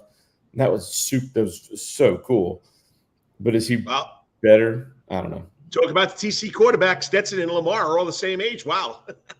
Yeah, Stetson's like 25 years old, man. Yeah, I didn't know that. I didn't know Duggan was that old, but yeah, they're all the players playing forever these days. So I don't know. The whole thing to me just doesn't make Heisman just doesn't make any sense to me, and it's one of those deals where somebody should sit down at that place and say, like, what are we really doing here? Like, we're giving this trophy out, but does it make sense? Who's voting for it? Right. Who's choosing it? Why can't we have, like, why, again, if you watch a lot of football and you watch, like, I'm trying to think. There's a kid at LSU, Ojolari. He's a defensive end. You can't run the ball to his side of the field at all. Right. Why isn't he there? I mean, he's literally he can cover an entire side of the field all by himself, right? Last year was a good example. There was a kid at Cincinnati. He plays for the Jets now. His name, I don't know his actual first name. They call him Sauce Gardner. Absolutely no question about it. He was the best football player in the country last year. Nobody caught the ball. Nobody scored against him in 4 years. All this other stuff. He's not at the Heisman Trophy thing. So the Heisman is just I think it's for old people who still think it matters. I don't think it matters anymore. I'm not into it. All right. Quickly, and then we'll talk about the picks, but quickly, I know looking at your rankings every Sunday, great read every Sunday on your Facebook page. Right. You didn't even have TCU close to being in the top 4. No. And again, like, I try to explain this to people. Like, I watch a lot of football. I knew what the committee was going to do, right? So when the committee got started, when the playoffs started, this is what we heard. However many years ago, 10 years ago, we're going to choose the 4 best teams. It doesn't matter, what their conference, doesn't matter this. So much public pressure happened, mostly because of that Central Florida team in 2017 that went undefeated and then beat Auburn. So much pressure, right? They aren't doing that anymore. They're now doing the teams that deserve to be there, which is fine, but you should say that. TCU is not one of the best 4 teams in the country. That's silly. It's just silly to think that, silly to say that. They're not better than Alabama. They're not better than Clemson. They're just not. Like if TCU played Clemson or LSU, Alabama, maybe even like a Florida State, or I don't think I'll put it this way. I would bet against them, right? They won a lot of games. They went 12-1. They lost to a pretty good Kansas State team in the Big 12 championship. They are not one of the best 4 teams in the country. They're not one of the 4 most talented teams in the country. They're just not.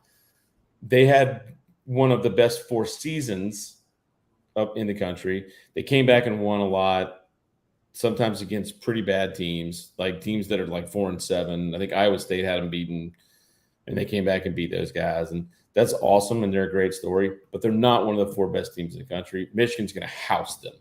Like I saw the line, Michigan, I think, is favored by 7.5.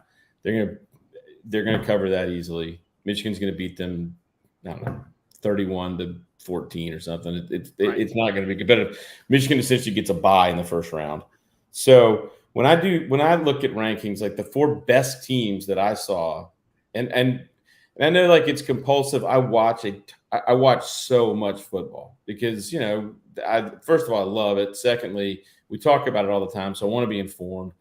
The 4 or 5 best teams I saw this year, Georgia was not without question the best team, the most complete team I've seen. Michigan was second. Ohio State, I think, was the 3rd best team I saw. Alabama was the 4th best team I saw. And then there's teams that I saw that were really crazy, crazy good that didn't get any recognition. Washington is really, really, really good. If there was a 12-team playoff, I think Washington would have a chance to potentially win the entire thing. They are really good. No one's going to agree with that. People will say, oh, my God, they lost to Oregon State. How do you lose? Okay, I understand that. They had one bad day. But I've watched Washington 4 or 5 times. They are really, really, really good. They have NFL talent on both sides of the ball. They're really good. Penn State is really, really, really good. Yeah, they didn't have good days against Michigan. They didn't have a good day against Ohio State. Or they had a good 3 quarters against Ohio State and then kind of fell apart. Penn State's really, really, really good. Penn State, in my opinion, would blow out TCU. I mean, like non-competitively blow them out. So the playoff thing expanding to me is fantastic because you finally get to put enough teams in the field where, yeah, TCU gets in because they're 12-1 and they did their thing, but they can just go get hammered in the first round. And then we get actually like the best, 6 teams or 8, whatever, and whittle it down. And you'll see you'll see the most talented teams playing each other.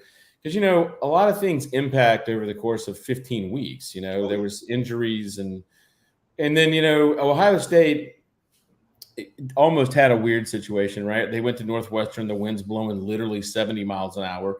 They easily could have lost that game. There's no way that anybody thinks that Ohio State's not better than Northwestern, but there was wind all day. You can't account for wind. There's all kinds of stuff that happens.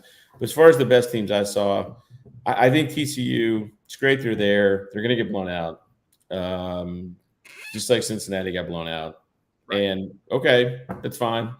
But that's not what the playoff people said when they started.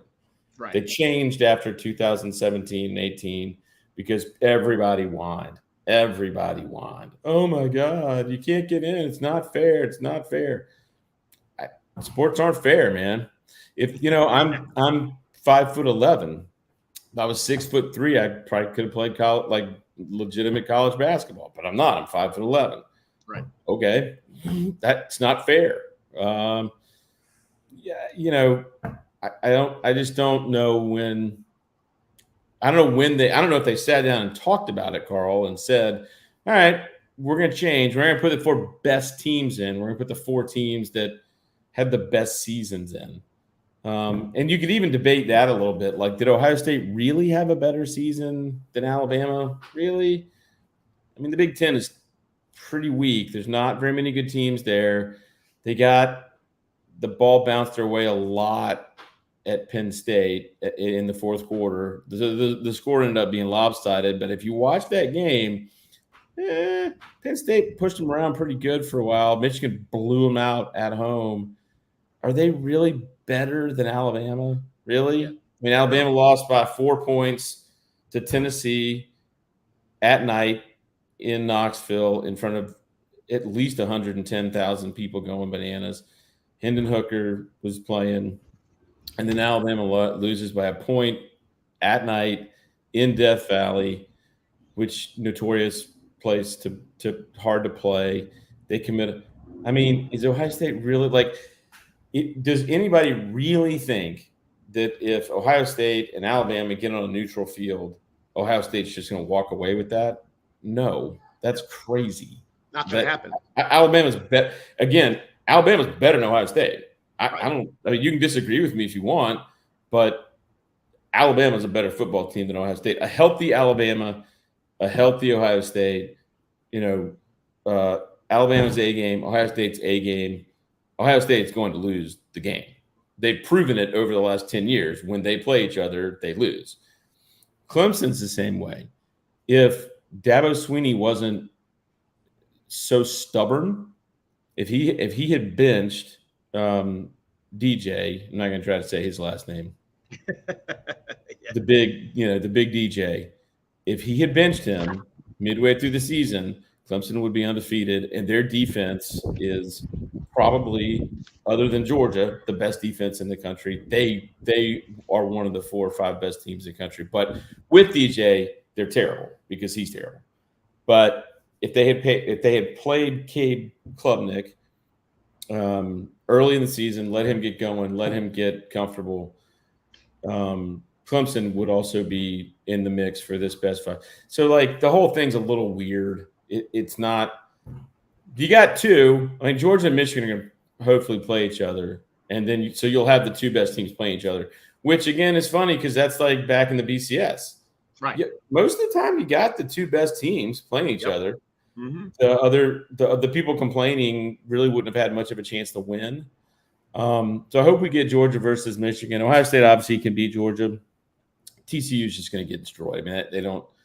that'll be like a junior varsity team practicing against the varsity team, their scout team. But we'll see. I mean, it'll be interesting, I guess. I got a couple of comments. Of course, your friend, Chip here, I guess he's a South Carolina fan. TCU versus South Carolina, but a good game, but don't wear orange. He's right. That's a great matchup. That'd be a really competitive game. Yep. And I personally, maybe this is because I like South. I'd probably take South Carolina in that game. I would agree with you. Brandon Bain says he likes the 5, and then he's not a Bama fan, but to counter, barely beat Texas, and Texas A&M struggled with Ole Miss, so they had some games go their way for sure. Yeah. Okay. I mean, okay. There's still. I mean, if you watch enough football, yeah. I mean, everybody has a bad day every once in a while, especially on the road, especially right. And I think the other weird thing about college football these days is, the whole concept of, well, you only beat Texas by 1 point. I mean, Texas is pretty good. Yep. We just the same kid just said Bijan Robinson should be in the Heisman Trophy mix. Well, he plays for Texas, right? And so they're pretty good. Texas A&M, and they've got talent.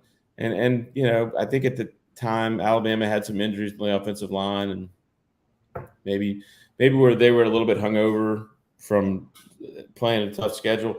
But there's this concept of, well, you kind of struggled with Ole Miss. I mean, Ole Miss is pretty good. You know, Georgia can struggle with Kentucky and Missouri. Georgia struggled with Missouri. Yeah. Missouri. I mean, Georgia really should not have beaten Missouri. Georgia really should not have beaten Kentucky. Georgia struggled with Kent State. It's a pretty good team out of the MAC. I don't think they got to their conference championship thing, but they're a pretty decent team. So yeah, sometimes you struggle. I mean, it's sports. You got to play 12 games. You know, anybody who's played sports or played competitively in anything, if you got to do anything for 4 months, 12 times, you're just not going to be at your absolute best every single time. That's not how sports works. That's not how human beings work. Michigan struggled with Maryland. I mean, Maryland's terrible, right? Maryland's legitimately, I think they got into a bowl game, but they're not a good football team. And Michigan had to hold on for dear life against Maryland. Ohio State, again, when the wind was blowing and all this other stuff up in Chicago, Ohio State, I think, had to score very late to beat Northwestern. Northwestern only had 1 or 2 wins the whole season. So I don't know. I look at it differently. Like, one, if you win a game, I don't care what the margin was. You did something to win the game. You know, Alabama, that very first game of the season against Texas, I think they committed 15 penalties. A lot of those were false starts because new people on the offensive line. And yeah, that's not very good football. But at the end of the game, they didn't commit any false starts or any holding, and they went down. Bryce Young got them where they needed to get to be, and they kicked field. By the way, this is like the old conversation. As long as Shaquille O'Neal played, he should have won the MVP. As long as Bryce Young is playing college football, he should win the Heisman. I don't care what anybody else says. He's the best player in the country. Right. That I forgot to mention him earlier. Him not being in New York is just absurd. That's just stupid. I mean, if you don't like, as long as Michael Jordan was in the league, he wins the MVP. As soon as he retired, as long as Shaquille O'Neal put on a jersey, you know, until he got older and heavier. But for the first 10 years of Shaquille O'Neal, I don't care what the stats say, Shaquille O'Neal was the best player in the league. I mean, that he just was. Just like right now, like Giannis Antetokounmpo, whatever. As long as he's in the league, he should win. He's best. He's best player. So you can vote for other people. You know, I guess, you know, Duggan can win the Heisman or CJ Stroud or whatever. But if we're on the playground, I'm taking Bryce Young. All right, so we got one big game today, Army, Navy, and then the bowl season starts rolling in here. So what do you want to go with? We want to give our picks till next week? I tell you, I love the Army Navy game. I've never been to the game, but I had an uncle who played in the game. He played for Navy, and it was a big deal in our house. Uncle Chuck, he passed away quite a few years ago, but my dad was in the Navy. I love Navy. I love watching. I love the uniform thing they do, you know, and all of it. I'd like to someday be able to go to that game. I've never been able to go. I'd really like to go. But it's a great game. I'm so glad they do it when nobody else is playing. Now, I like Navy today. They have a worse record, but they played really well recently. So I almost always take Navy no matter what. So I would disregard this pick. I like Navy -3 today. I'll be cheering for the midshipmen. Like I said, my dad was in the Navy. My uncle's in the Navy. My grandfather was in the Army, so maybe I should think about that sometimes. But I love the Army Navy game. I like option football. I mean, you and I have talked about this off air. I love watching option football. I watched the FCS championship playoffs last night. Man, it is so cool to watch teams line it up and run the ball at each other. It is neat. It is really, really cool. Like, you watching like North Dakota State, man, that is a cool offense. They only throw the ball 15, 16 times a game, but they run a lot of misdirection and counters and all these other things. And they block. They block everybody. They block your They block your offense. I mean, your defensive line. They block your grandparents. They block your cousins. They block everybody. They block the bus that brought you to the stadium. They're so fun to watch. And then I watched Montana last night. Yep. If you never or Montana State, sorry. If you have not watched Montana State play, I'll bet you they would beat half the teams in the bowl season right now. They unbelievable offensive line, blow people off the ball. They play with incredible intensity. And again, they don't hardly ever throw the ball. They have two quarterbacks. They play two quarterbacks. Neither one of them ever throw the ball. They both come in and run. One likes to run to the left and one likes to run to the right. And you know what's coming. Like you could come on the field and say, hey, I'm going to run the ball to the right, and it won't matter. They scored like 55 last night. So I like the Army-Navy game. I'm going to pick pick Navy minus the 3. The one cool stat about the Army-Navy game is the under always hits. The under has been set today at some just absurd number like 32. When the service academies play, it always goes under. I mean, 32 is really low, but it usually goes under. I think Army versus Air Force was 13-10, and Navy versus Air Force was, I think, 13-7. So usually goes under, but I don't really do a lot of over-under stuff. But I love watching the game, seeing all the, seeing the midshipmen and God bless you. Thank you. God bless you. Seeing all the kids dressed up in their in their stuff, and there's always great stories. I always find a guy on the sidelines who played in the game 30 years ago and then went to the war. I don't know. It's a great day. It's a great game to watch. If you like option football, I really do. And two great coaches, Ken Niamatola and Jeff Monken, are great coaches. Somebody should have hired both of them a long time ago to coach a Power 5 school.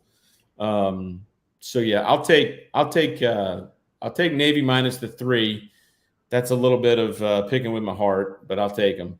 And then there's a lot of really great bowl games coming up. We can talk about next week if you want. We will, yeah. But there's early bowl game to watch. Quickly before you get into your bowl games, yep. Have you ever read the book Civil War by John Feinstein? No, I know about it. I haven't read it. I've heard it's amazing. Great book. It's on my bookshelf. Great book. If you love Army-Navy football, this book paints the whole picture of that rivalry. You got to check it out. It's a great book. I'll check it out. Feinstein's one of my favorite writers. A Good Walk Spoiled is one of my favorite books. So yeah, I probably will read. I should have read that. I love it.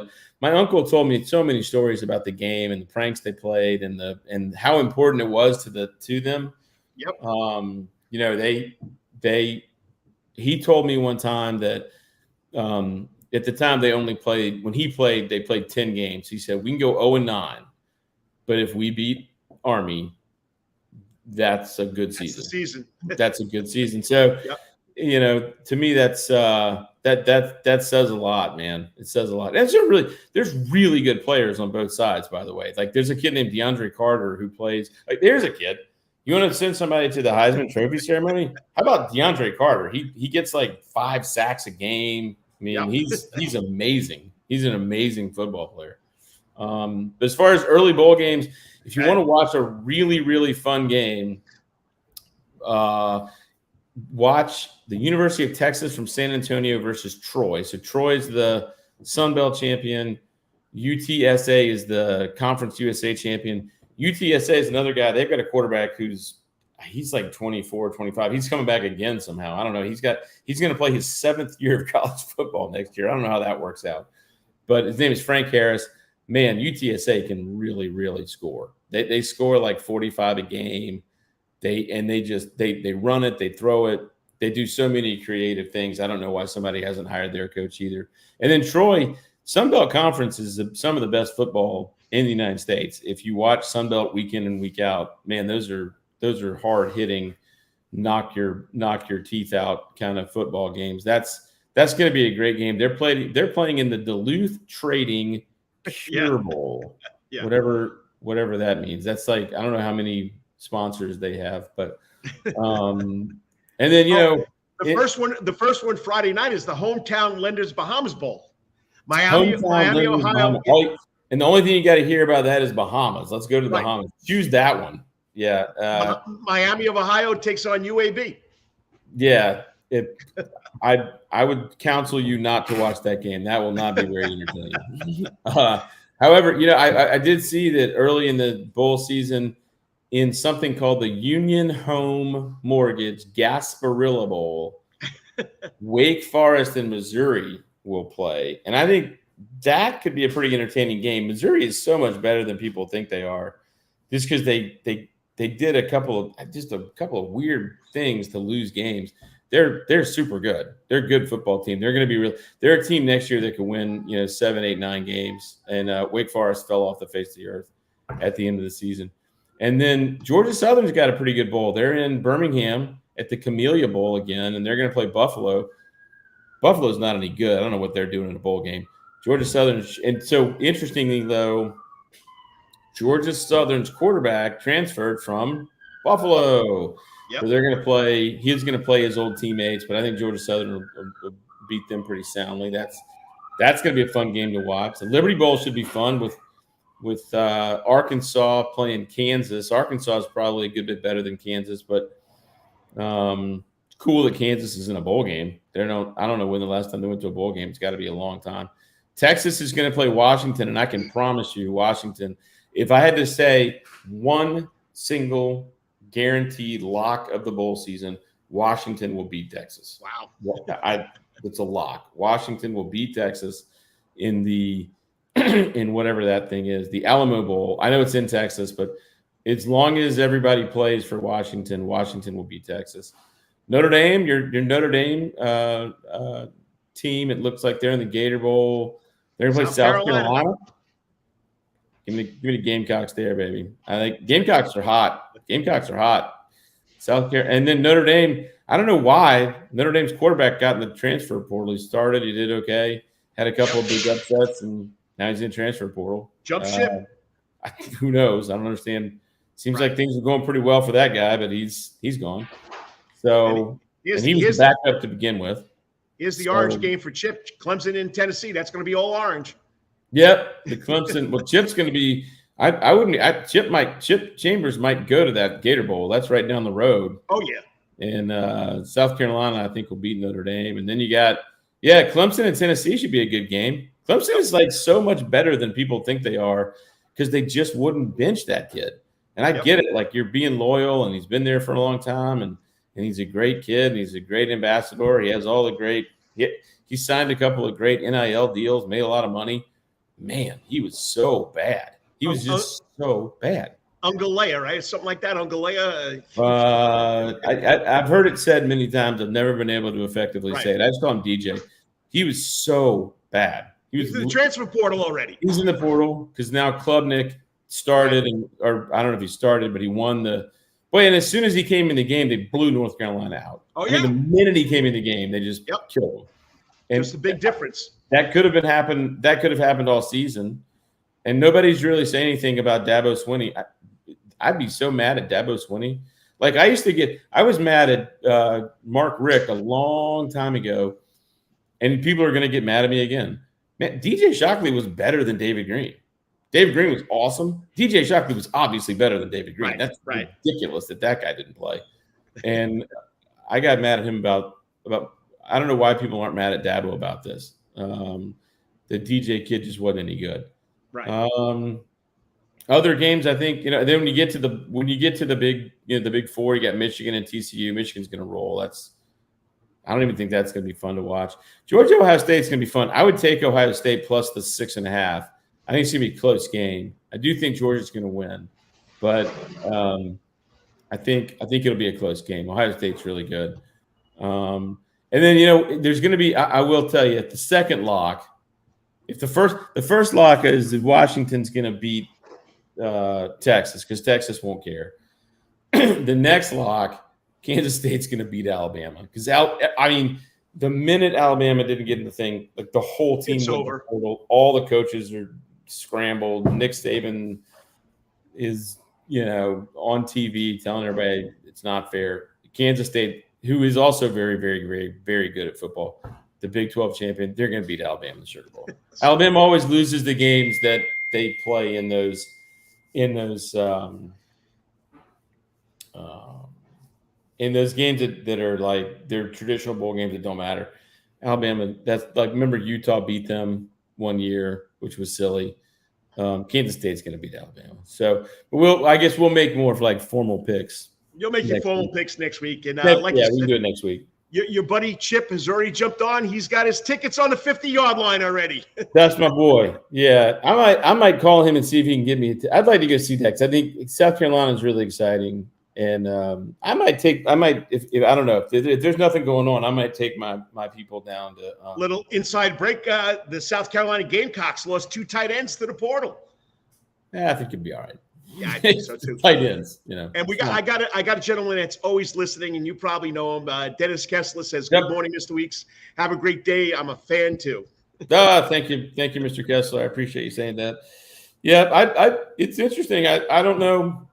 I'm glad people watch and listen and have fun with this. I don't really pretend to know more than other people. I will tell you, I probably watch more college football than just about anybody, other than maybe Tim Geider. Tim and I watch a ton of college football. All I could say is that you've turned the cap from being that avid, just like Mr. Guidera, Tim.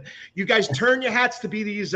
He's now a morning news guy. You're into media and web design, but really truly, you guys will always be sports journalists. So let's just keep it at that.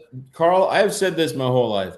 If I could have made a living being a sports writer, I would have done it. But but there was no way. The industry was dying and is now dead.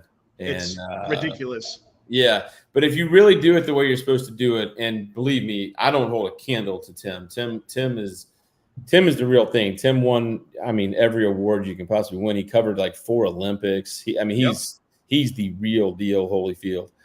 But Tim was kind of my mentor, and Tim taught me a lot about how to look at sports. And one thing Tim taught me is you can be a fan, but still be objective, but still have a clear mind. You can still look at things clearly. So like, I love Georgia. If you're in my house during a Georgia game, I'm yelling and pacing, and I'm absolutely 100% fully invested in Georgia football. But do I think Stetson Bennett is one of the best 4 players in the country? That's nuts. No, of course not. That's just not true. He's awesome. I want his autograph. I'd like to have a picture with him and my sons. But no, he's not one of the 4 best players in the thing. Just like David Green. Like David Green, I know him a little bit from one thing and another. He's a cool guy, and he won a lot of games. DJ Shockley was better at football than David Green. And I think even David Green would tell you that, right? Like later. Not then. Then he wanted to play, so he would say, I'm better. But now he'd be like, oh, yeah, DJ should have played more. If you can be clear about it, if you can look at it clearly without prejudice, I think to me at least, the way I do it, I get more out of it when I think I know what's really going to happen in a game. Like, I'm going to watch Army Navy today, and I really want Navy to win.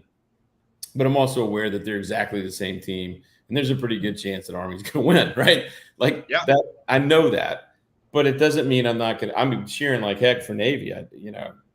That's where my dad served, and my uncle played for the midshipmen, so I'm going to cheer like heck for them.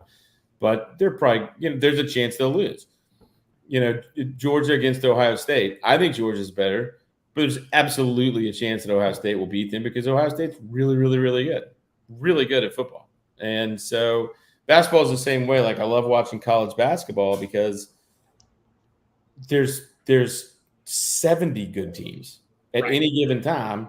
There's a top 25, which really – if you think the top 25 doesn't matter in college football, look at the top 25 in college basketball sometimes. It's a total joke. It just makes no sense whatsoever. But if you know what you're talking about, like, there's really good basketball on every single night. If you can find great. There was a really good matchup last night. I didn't watch it because for no apparent reason it wasn't on TV. Washington played Gonzaga last night. Gonzaga got them by like 15 or 16 points. But that would have been a heck of a game to watch. Big rivalry out in the Pacific Northwest. I just like I said, I've told everybody I love sports. I try to be objective. I don't think I have any other, I'm a Georgia fan. I'm probably harder on Georgia than anybody is. Oh, you are. But it's not like I don't think they're the best team in the country. I think they should be favored to win the national championship. I think Michigan is just as good, but I think Georgia's been there before and has more pieces in place. Michigan has a couple of question marks, and Blake Corum getting hurt is, that didn't help. That's unfortunate. So, all right, we'll end on this note, and you give me quickly your input. Chip threw this up a little while ago, but I didn't want to. You weren't on a roll on your college picks, but yeah, congratulations to BC on their incredible run. What a goal line stand! Yeah, man, that was amazing. I didn't get to watch the whole game. I got some bad news yesterday, and I was kind of spending some time away from thing. But I watched the second half, and that was just a fantastic football game. I mean, the goal line stand will be talked about for decades. Everybody will talk about that for forever. Are you ready? Are you ready for this? Watch this.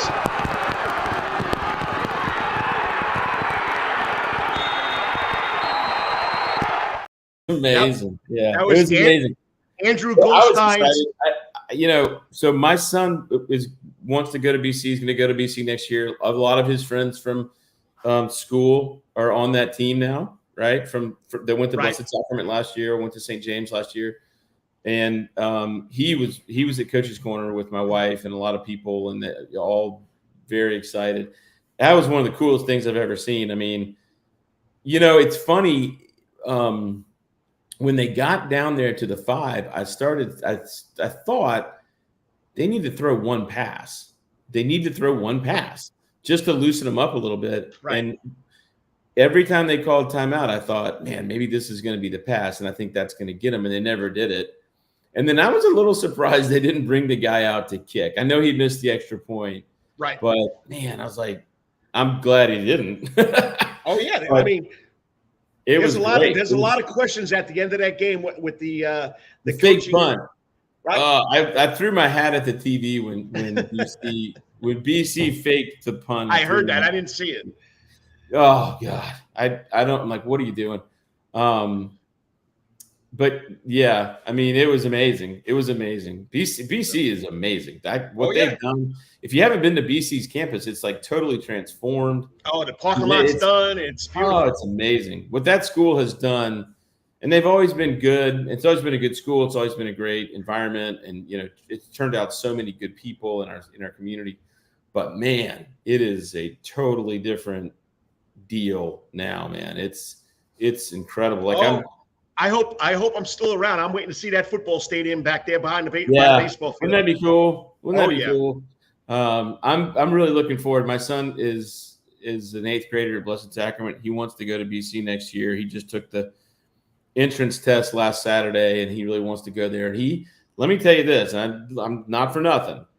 He wants to go there because we think, when I say we, I mean there's a group of us that think we can win a state golf championship at BC, like they did. My brother won a state championship at BC. 1992 and 93, wasn't it? Scott's team won it in 96, I think. 96 I know the Hurt brothers always talk about the 92-93 team. Yeah, that was a really good team. That's with Halligan, right? Yeah. No, was that Halligan?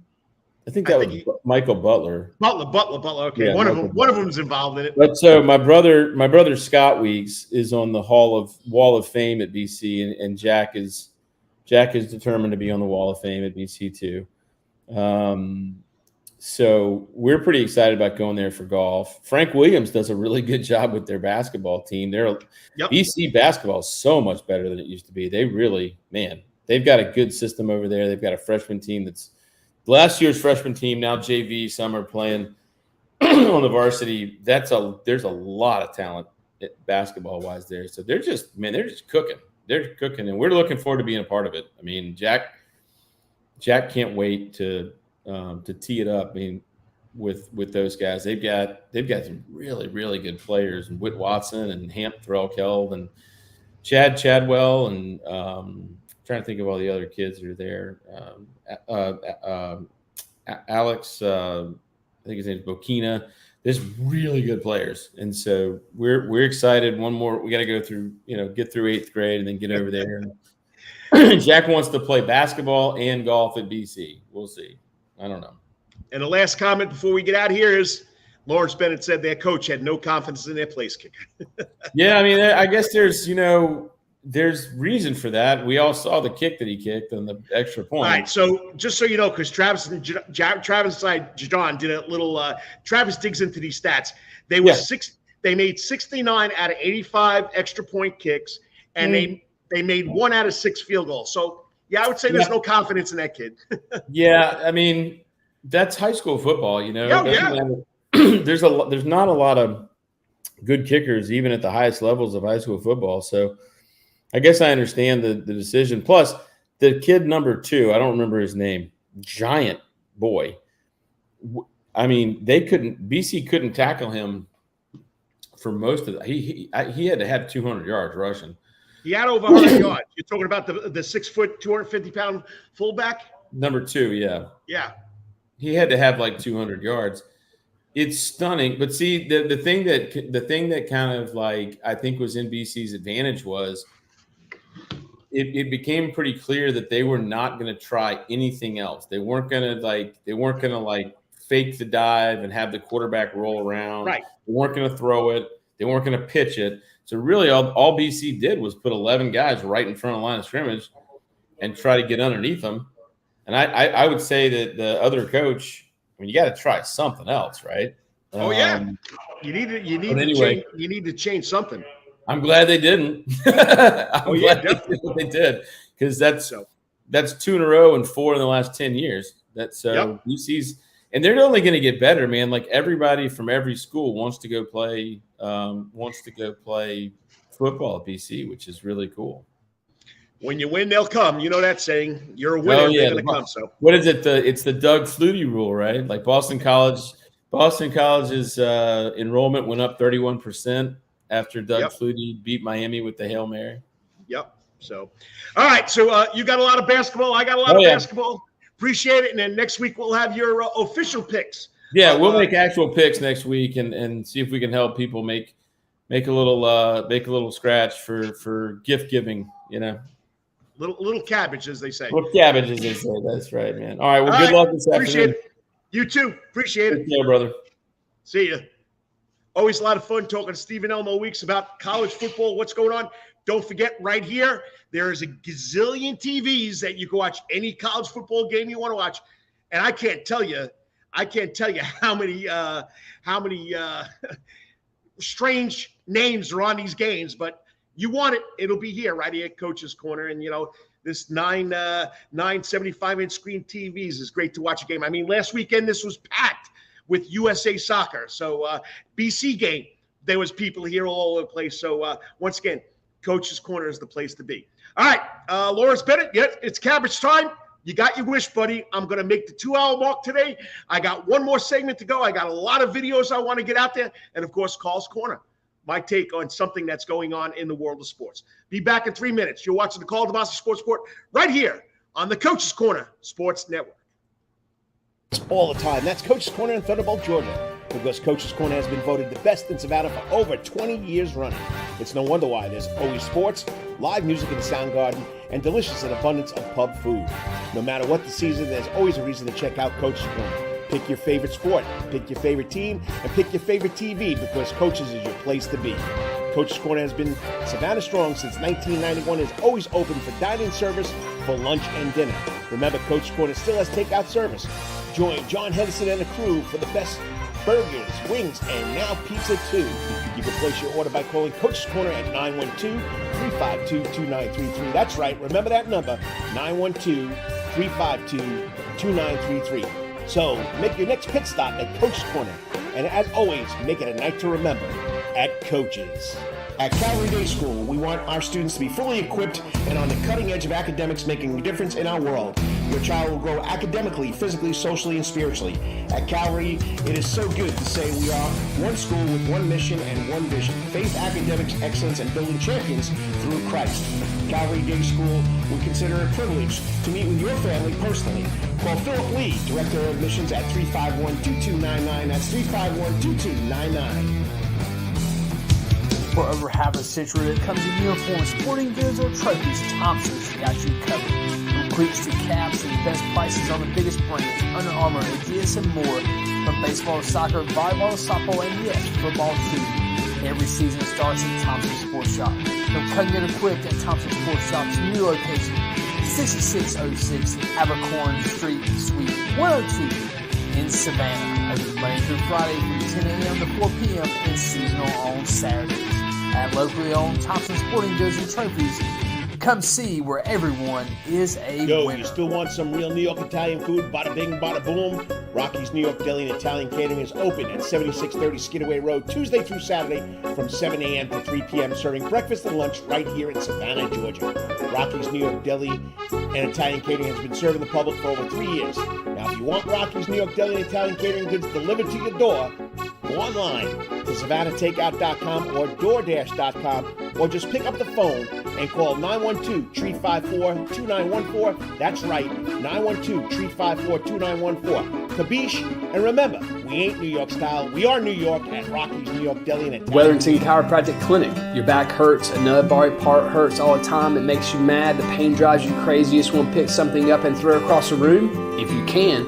At the Wetherington Chiropractic Clinic, you get complete chiropractic care and pain relief to help you move better, have a less painful life, and of course, achieve a healthier lifestyle. The Wetherington Chiropractic Clinic is now located at 2 locations in Savannah, Georgia, at 329 Eisenhower Drive and in Pooler at 114 Canal Street, Suite 603. So visit Dr. Bart Wetherington at the Wetherington Chiropractic Clinic for all your chiropractic needs.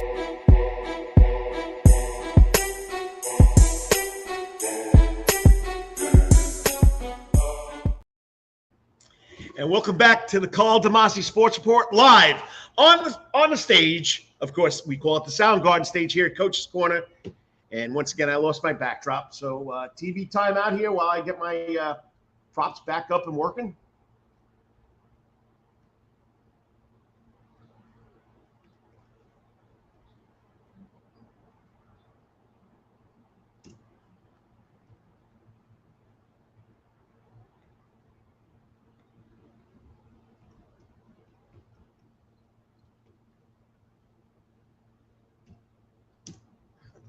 There we go.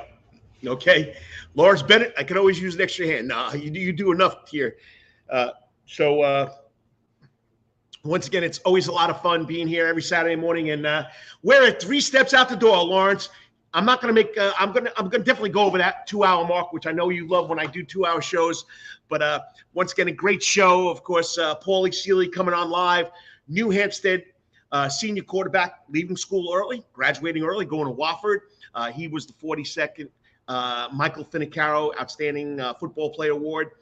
Then, of course, Stephen Elmo Weeks. Just love talking college sports, golf, you name it. We talk it all.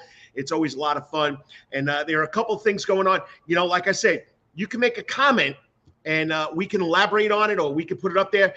And this man is an avid listener or follower of the Karl DeMasi Sports Report. Eddie Cheese Morgan, the coach of the Savannah Falcons. That's right, Savannah Falcons tonight are playing in the Davis Tax and Insurance Holiday Bowl right here in Savannah, Georgia. That's right.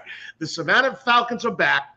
The Falcons are hosting the Carolina Spartans in the Davis Tax and Insurance Bowl. Kickoff is today, 5 o'clock at the Nest, which is Memorial Stadium. So make sure you check it out. It's $10 to get in. Free for kids under 10 and under. Youth football players get in with their jerseys on. So go check it out. Once again, in Savannah. Holiday Bowl season starts today. The Savannah Falcons taking on the Carolina Spartans, 5 o'clock. It's called the Davis Tax and Insurance Holiday Bowl. Go check it out. Eddie Cheese Morgan, the coach, thanks for always tuning in. Thanks for always keeping above on what's going on with the Savannah Falcons. Okay. So I had to get that in there. I forgot this, and I do apologize. And I know Lawrence Bennett, we missed this guy immensely. But way back when the show started, Chad Griffin jumped on. It used to be the coach and the AD. I was the coach. He was the AD. And he dropped the line, "Morning, Coach D. Miss you and love watching the show." Chad, you don't know how much I miss you, buddy. So once again, if you ever make a swing here into the SAV on a Saturday morning, you can always be my guest host, co-host. So once again, thank you, Chad, for listening. So if you got a comment, throw it in there. Lawrence Bennett, always chipping in. Chip Chambers has been on a regular. Thank you, Chip. Yes, Steve loves doing this. I love doing this. And I hate to tell you, though, I'm going with Notre Dame. I'm not going with the Gamecocks, okay? I'm a diehard Notre Dame fan. And the last time I went to the Gator Bowl, Notre Dame played NC State, and the quarterback for NC State was Phillip Rivers. I took my two boys there, and we sat in the NC State's crowd. So that's what's going on. But I like to do 3 videos out the door, and then I give you Carl's Corner, my editorial about sports. Let's go with my 3 steps out the door. I guess the biggest one we know is we'll get to it. It's Benedictine, but a lot of credit. Here's the interview with our own Savannian, South Sea Johnson graduate, Jackson State graduate. He's been a pro golfer his whole life. At 50, he qualifies in the Q school to join the PGA Champions Tour. Here's Tim O'Neill and how he feels about making the PGA Champions Tour. Q school's never fun, at least not for me, unless I have like a 12-shot lead going into the last day. But Q school's never fun. Being able to set a schedule and plan to go to tournaments, so instead of having to Monday qualify, it's a big difference. You know, I've been going to a lot of Q schools over the years, and for me to get status my first time going is huge. But I've been putting in the hard work, and you know, I'm always trying to get better. A long time ago, I missed a Q school twice by a shot. So yeah, it's always tough. You know, I don't really think about it until people bring it up, but I just play one shot at a time, and then, you know, hopefully I was able to get through, and I played well, and I wasn't even thinking about that. This is one of the harder Q schools with only 5 spots being available, so I mean, I knew I had to play well, but so yeah, this is a new beginning for me, finally having status on the Champions Tour, and you know, looking forward to 2023. I mean, is that not great? Did he answer the bell? I mean, he shot a 69 and a 72 in the first 2 rounds. Then he shoots a 65-65 to qualify. He finished tied for 3rd. Tim O'Neill will be on the PGA Tour with Gino Sowers, who's been on there for a while. He's won the U.S. Senior Open. Gino will be on there forever. So now we got Gino and Tim O'Neill on the PGA Tour's champion. All right. Can it happen tonight? Stephen Weeks, you know, was talking about the Heisman Award, doesn't understand, he doesn't know why or how it's picked. I agree with him. I mean, is it based on statistics or is it based on the best football player? I mean, because there are so many great football players, defensive linemen, linebackers, cornerbacks, but it's always quarterbacks, running backs, or wide receivers. You never hear about that defense. I don't know when the last defensive player won the Heisman Trophy. If anybody out there is listening, put it in the comment box and I'll blurt it out there.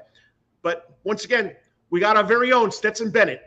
Great highlight film coming out of Georgia about, I guess, why Stetson Bennett should win the Heisman Trophy Award. Stetson Bennett, interesting story. Started at Georgia back in 2017. Just tell me a little bit what it would mean for you to be able to play here. Well, I've been coming to games here since I was, I don't know, maybe 3 years old. When you were 3 years old, you told your dad you'd be the starting quarterback at Georgia. First walk on at Georgia, then you go to a junior college. What brought you back to Georgia? Because I love this place, I love this team, I believe in myself. I just love everything about this place, and I want to win a national championship here. So Stetson Bennett getting the call. He's got the nickname the mailman, so they say he delivers. We'll see if he can deliver for Georgia here. Bennett's been playing better than any quarterback in the nation. He's been playing so good. Wondered if this guy deserved a scholarship a few years ago. I think Stetson Bennett is, without a doubt, the most underrated college football player in the country. Does he have it? Yeah! His nickname is the mailman because he always delivers. Plays with a chip on his shoulder. Stetson's one of the least respected good players there is. People just keep doubting him, and that's fine with me. Bennett keeps it, fakes and scores. I just counted on myself, kept working. He's going to go down as one of the greatest dogs ever. The best quarterback in Georgia history right now. I mean, running out in front of 92,000. pretty sweet.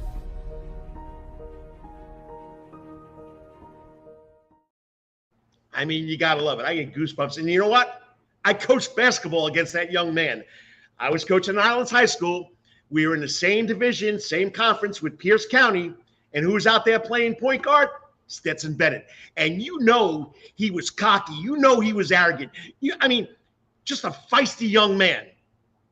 And I'm telling you right now, the way he played on the basketball court is the way he plays on the football field. You know, I could say that I coached against him. I hope he wins it tonight, just for the fact that a walk-on, now a scholarship player, doing what he does, national championship, everything else. All right. So the last video I got goes out to Benedictine Military School. That's right. It's going to be a little long. It's 2 minutes and 29 seconds. I'm probably going to have my show put on hold with all the, I guess, copyright laws. But I got it off the internet. I got it off other people's websites. And I got to thank Georgia Public Broadcasting and the man himself, the voice of Georgia high school football, John Nelson, would approve of this. But, you know, this is Danny Britt's reception of the championship trophy through Georgia Public Broadcasting System and the man himself, John Nelson. Antonelli. Thank you very much, Matt Stewart. First and foremost, we want to give a shout out to everybody in Cedartown. Fantastic season for the Bulldogs. One of the great games that we've had here in the history of the championships at Center Park. But it is time once again to present a large trophy to someone who is no stranger to getting this trophy at the end of the year. And to do that, it's the Executive Director of the Georgia High School Association, Dr. Robin Hines, and our friends from Georgia Farm Bureau Insurance. Thank you. First, I want to congratulate Cedartown on a great season. I also want to commend the Cedartown community for the way that you support your guys. Thank you so much. You were awesome today. However, I've said before, this is a little bit of nasty weather, but it's a beautiful day for you, Coach. I believe this is back-to-back for you. Yes, sir. And, you know, what a great game, hard-fought game between two teams, but it gives me great pleasure to award you this state championship trophy. Congratulations, Coach. Thank you so much. Appreciate it.